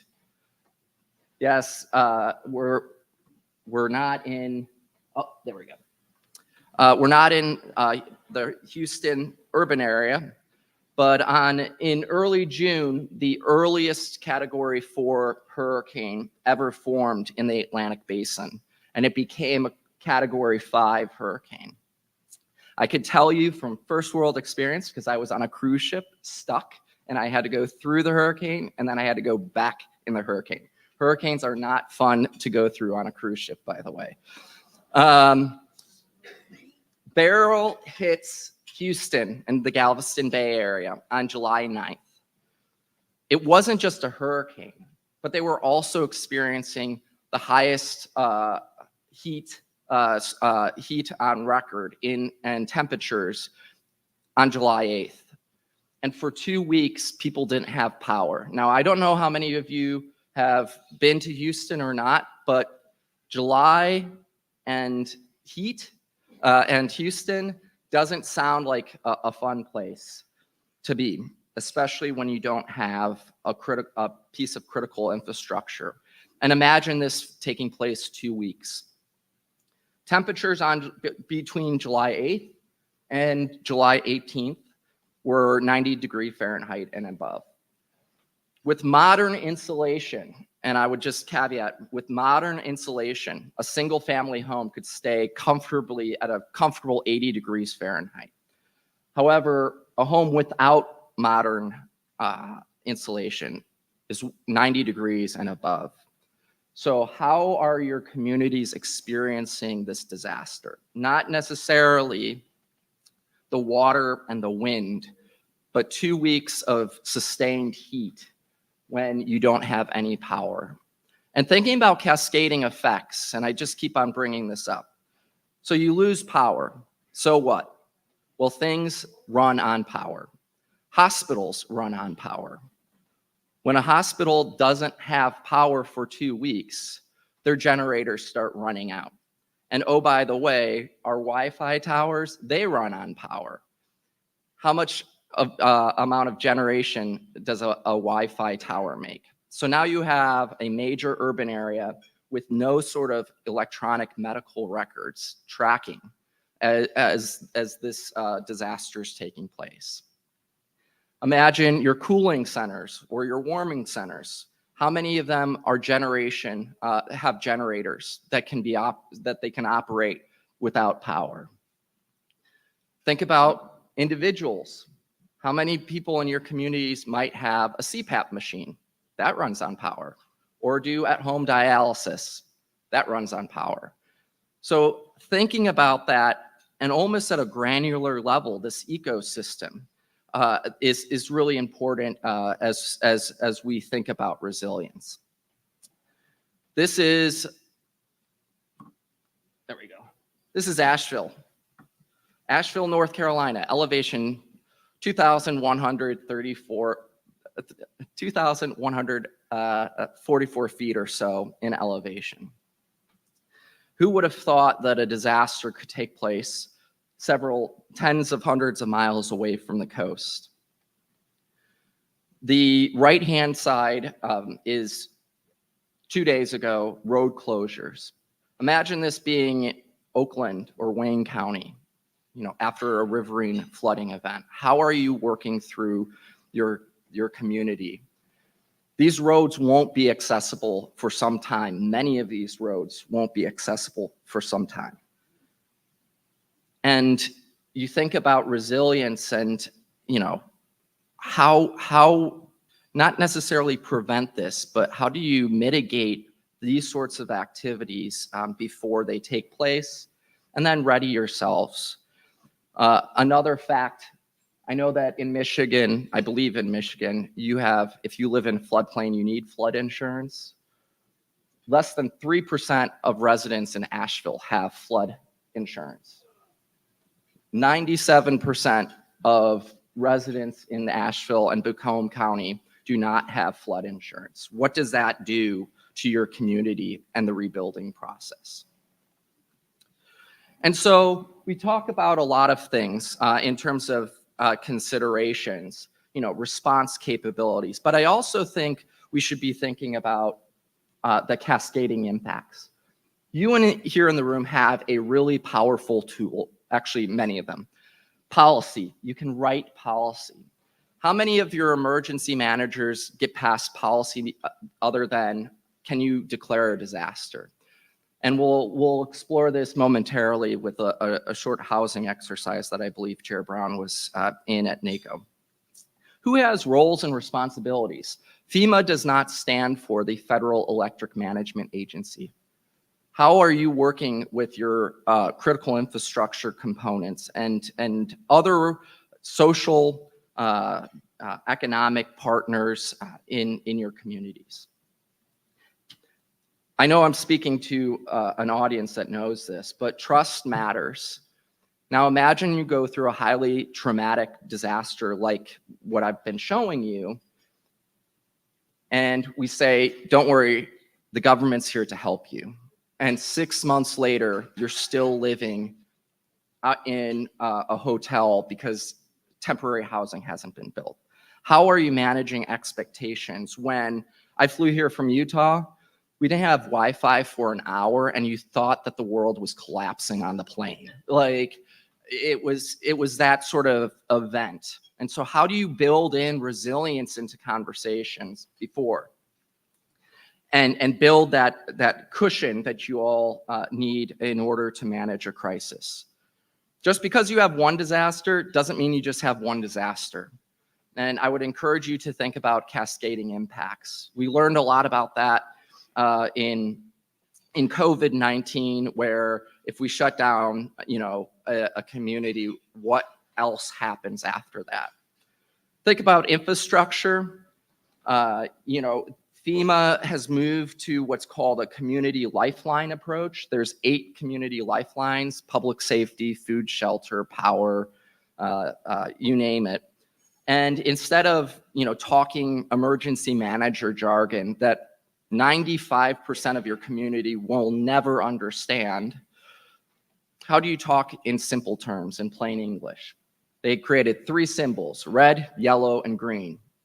If that lifeline is green, we don't need to deal with that right now.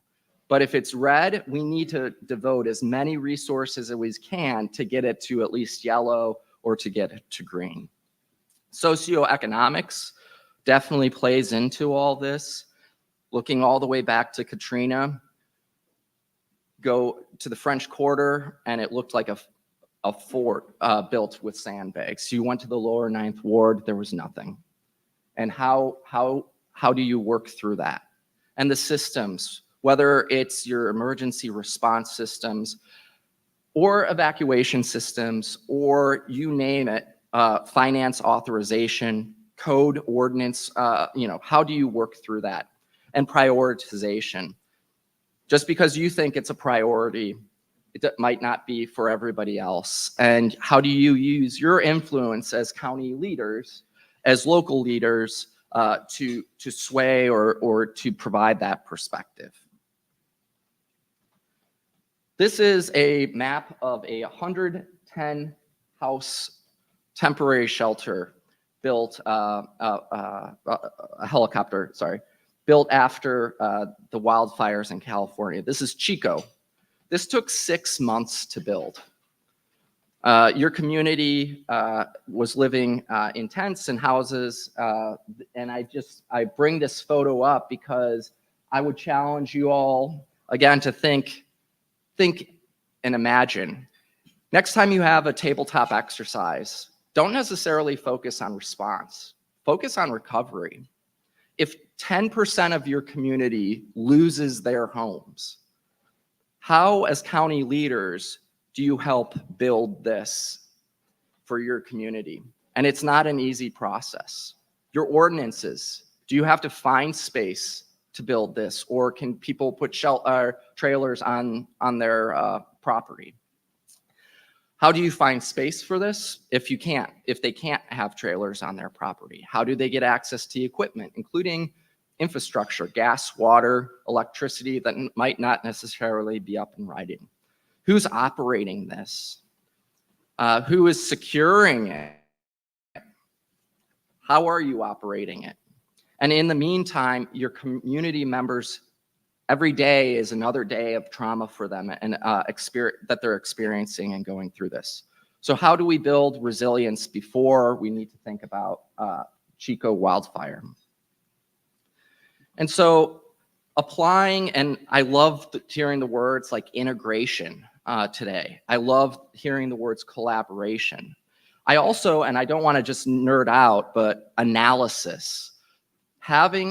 Invoking analysis into what we do, either as policymakers or as emergency managers or as resilience managers, is something that's really important. And what we need to think about is this might not be an easy task. We can't boil the ocean in a single day. How do you take this in piecemeal?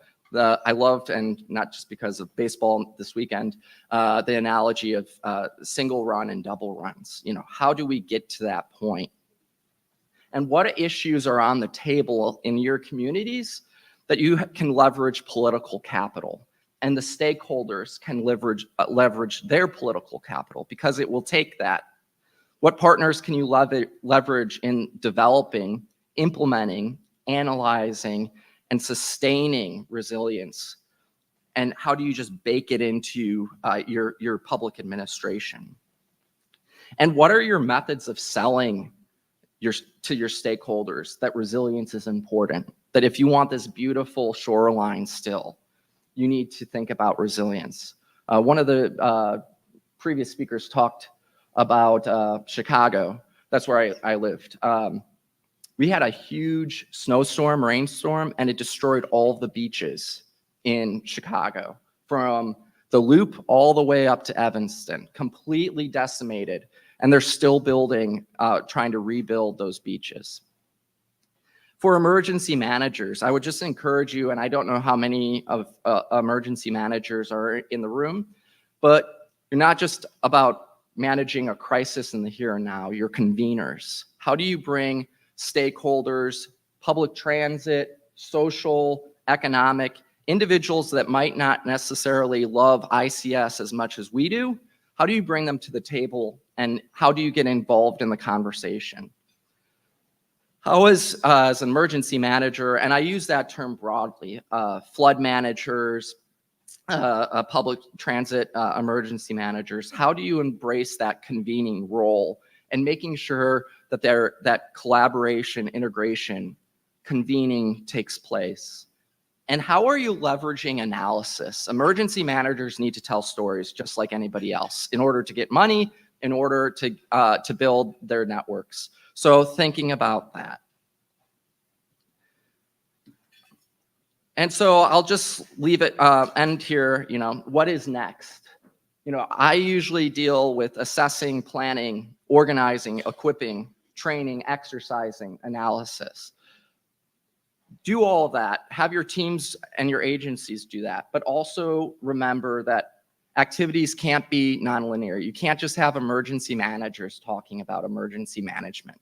You need to invite and get that conversation going if it hasn't already.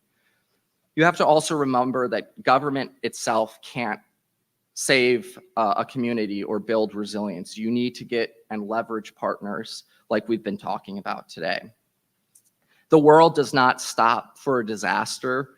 In fact, it can alter years of planning based off of a case study that has come up. And as I mentioned, don't think about boiling the entire ocean. Sure, think big, but also hit those single runs, those double runs, because you'll need it. And then lastly, think about influence operations and how that needs to be integrated in your resilience activities. So with that, I'm going to say thank you and have any questions that come up, and then I'll let you all go. So any questions? Chair?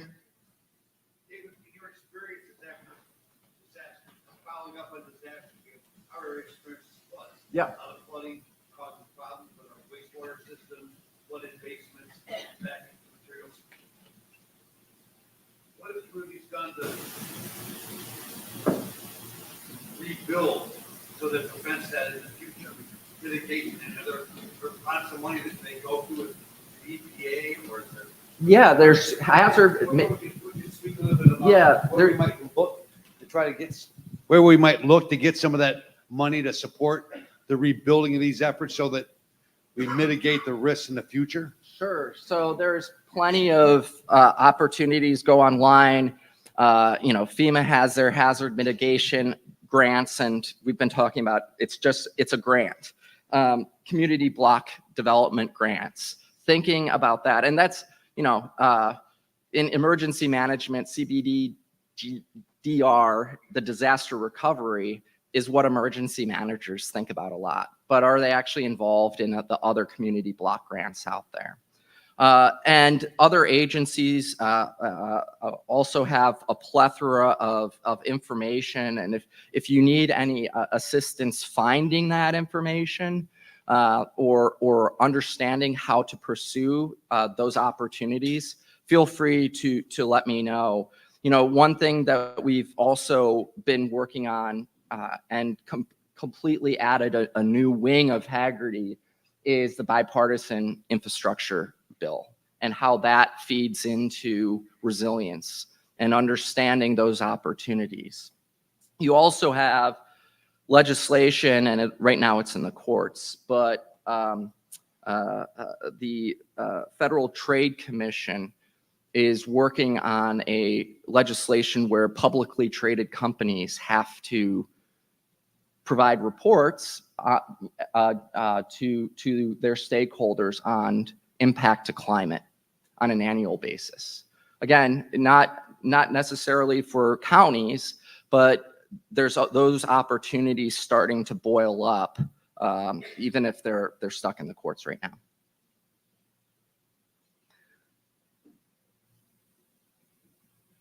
Well, I hope I didn't ruin your lunch or anything like that. I did buy a Lions hoodie, if that helps. So baby steps, baby steps. So, all right, thanks so much.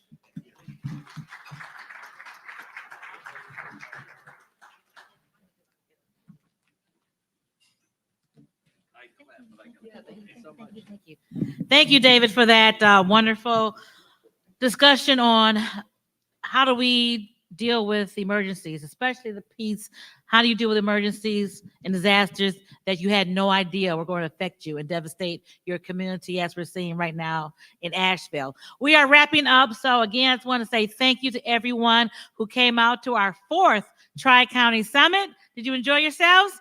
Great information.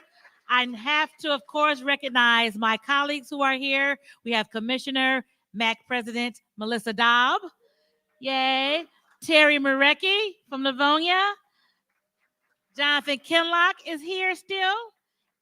Tim Killeen and Glenn Anderson were here, but they had to leave. So from Wayne County, we are just so thankful that this is something that is going to benefit all of our counties.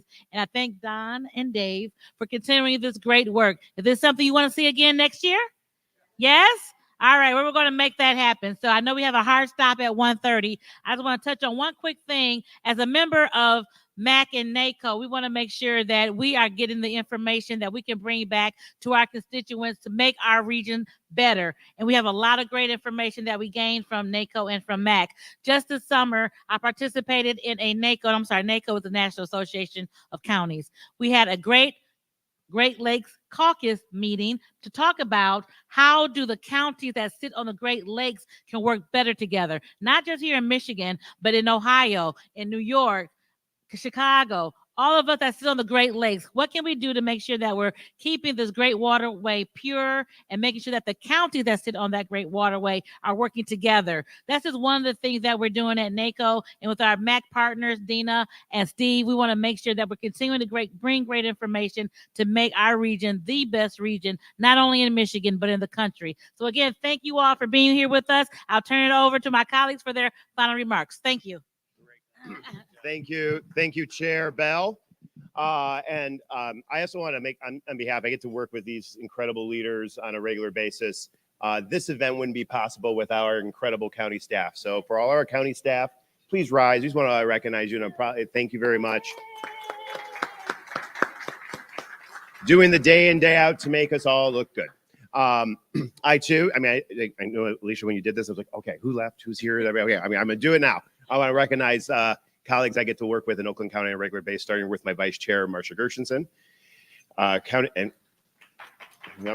a few to go through, so hold your applause next. I got Commissioner Ajay Rahman, Commissioner Gwen Markham, Commissioner Penny Lubes, Commissioner Lenny Taylor, Commissioner Phil Weipert, and Commissioner Ajay. Ajay's not standing. Okay, I was like, I swear I said Ajay Rahman. Commissioner Ann Erickson Galt and Commissioners Angie Powell and Brendan Johnson were here as well. And so all these leaders committed to working together as a region, working with all of our partners to make things happen. And I want to thank everybody for taking the time to take in a lot of information. There's a lot of heavy information that we were talking about today.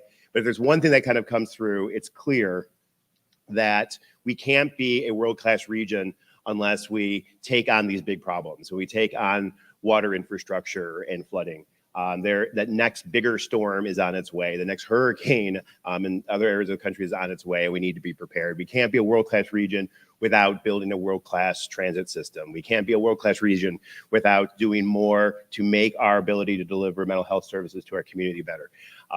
We can't be a better region unless we take on climate action and lower costs for people, but build a more resilient community going forward. And we talk about that. And there's no doubt that working with our county leaders across our region, that we are all are prepared to link arms to secure the resources, to make the necessary investments in these areas, to do the hard work, to think big, to be bold, and deliver for all the people that we represent. And so I can thank you for taking the time out of your busy schedules to be with us today.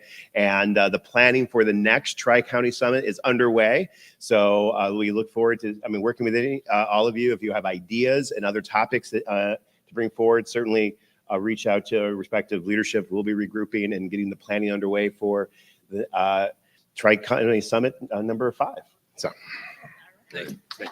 Thank you, David. Just ditto what these two chairs have said. They're great people.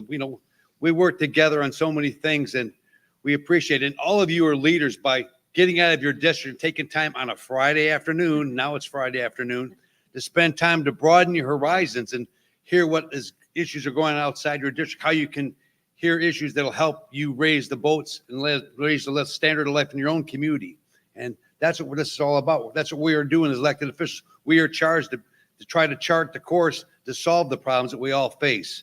And we're all committed to do that. And we pledged next year to report on some grants that we're going to be applying for to support all of our needs for infrastructure in all these areas. And we're making progress. We are making progress. Mental health, infrastructure, road transportation, underground infrastructure. We've made progress and there's more to be done. And so we're all going to continue that effort. I want to thank all of you for coming. Anyone who wants to take a tour of Selfridge is available to do so. Immediately after the meeting, go out downstairs. There'll be a bus. You can board a bus. They'll take you into Selfridge. You can get a tour. And then you're all welcome to come if you'd like. Join us downstairs, and we'll see you over there. All right. So thanks again, and we'll see you next year. Take care. Great. Thank you.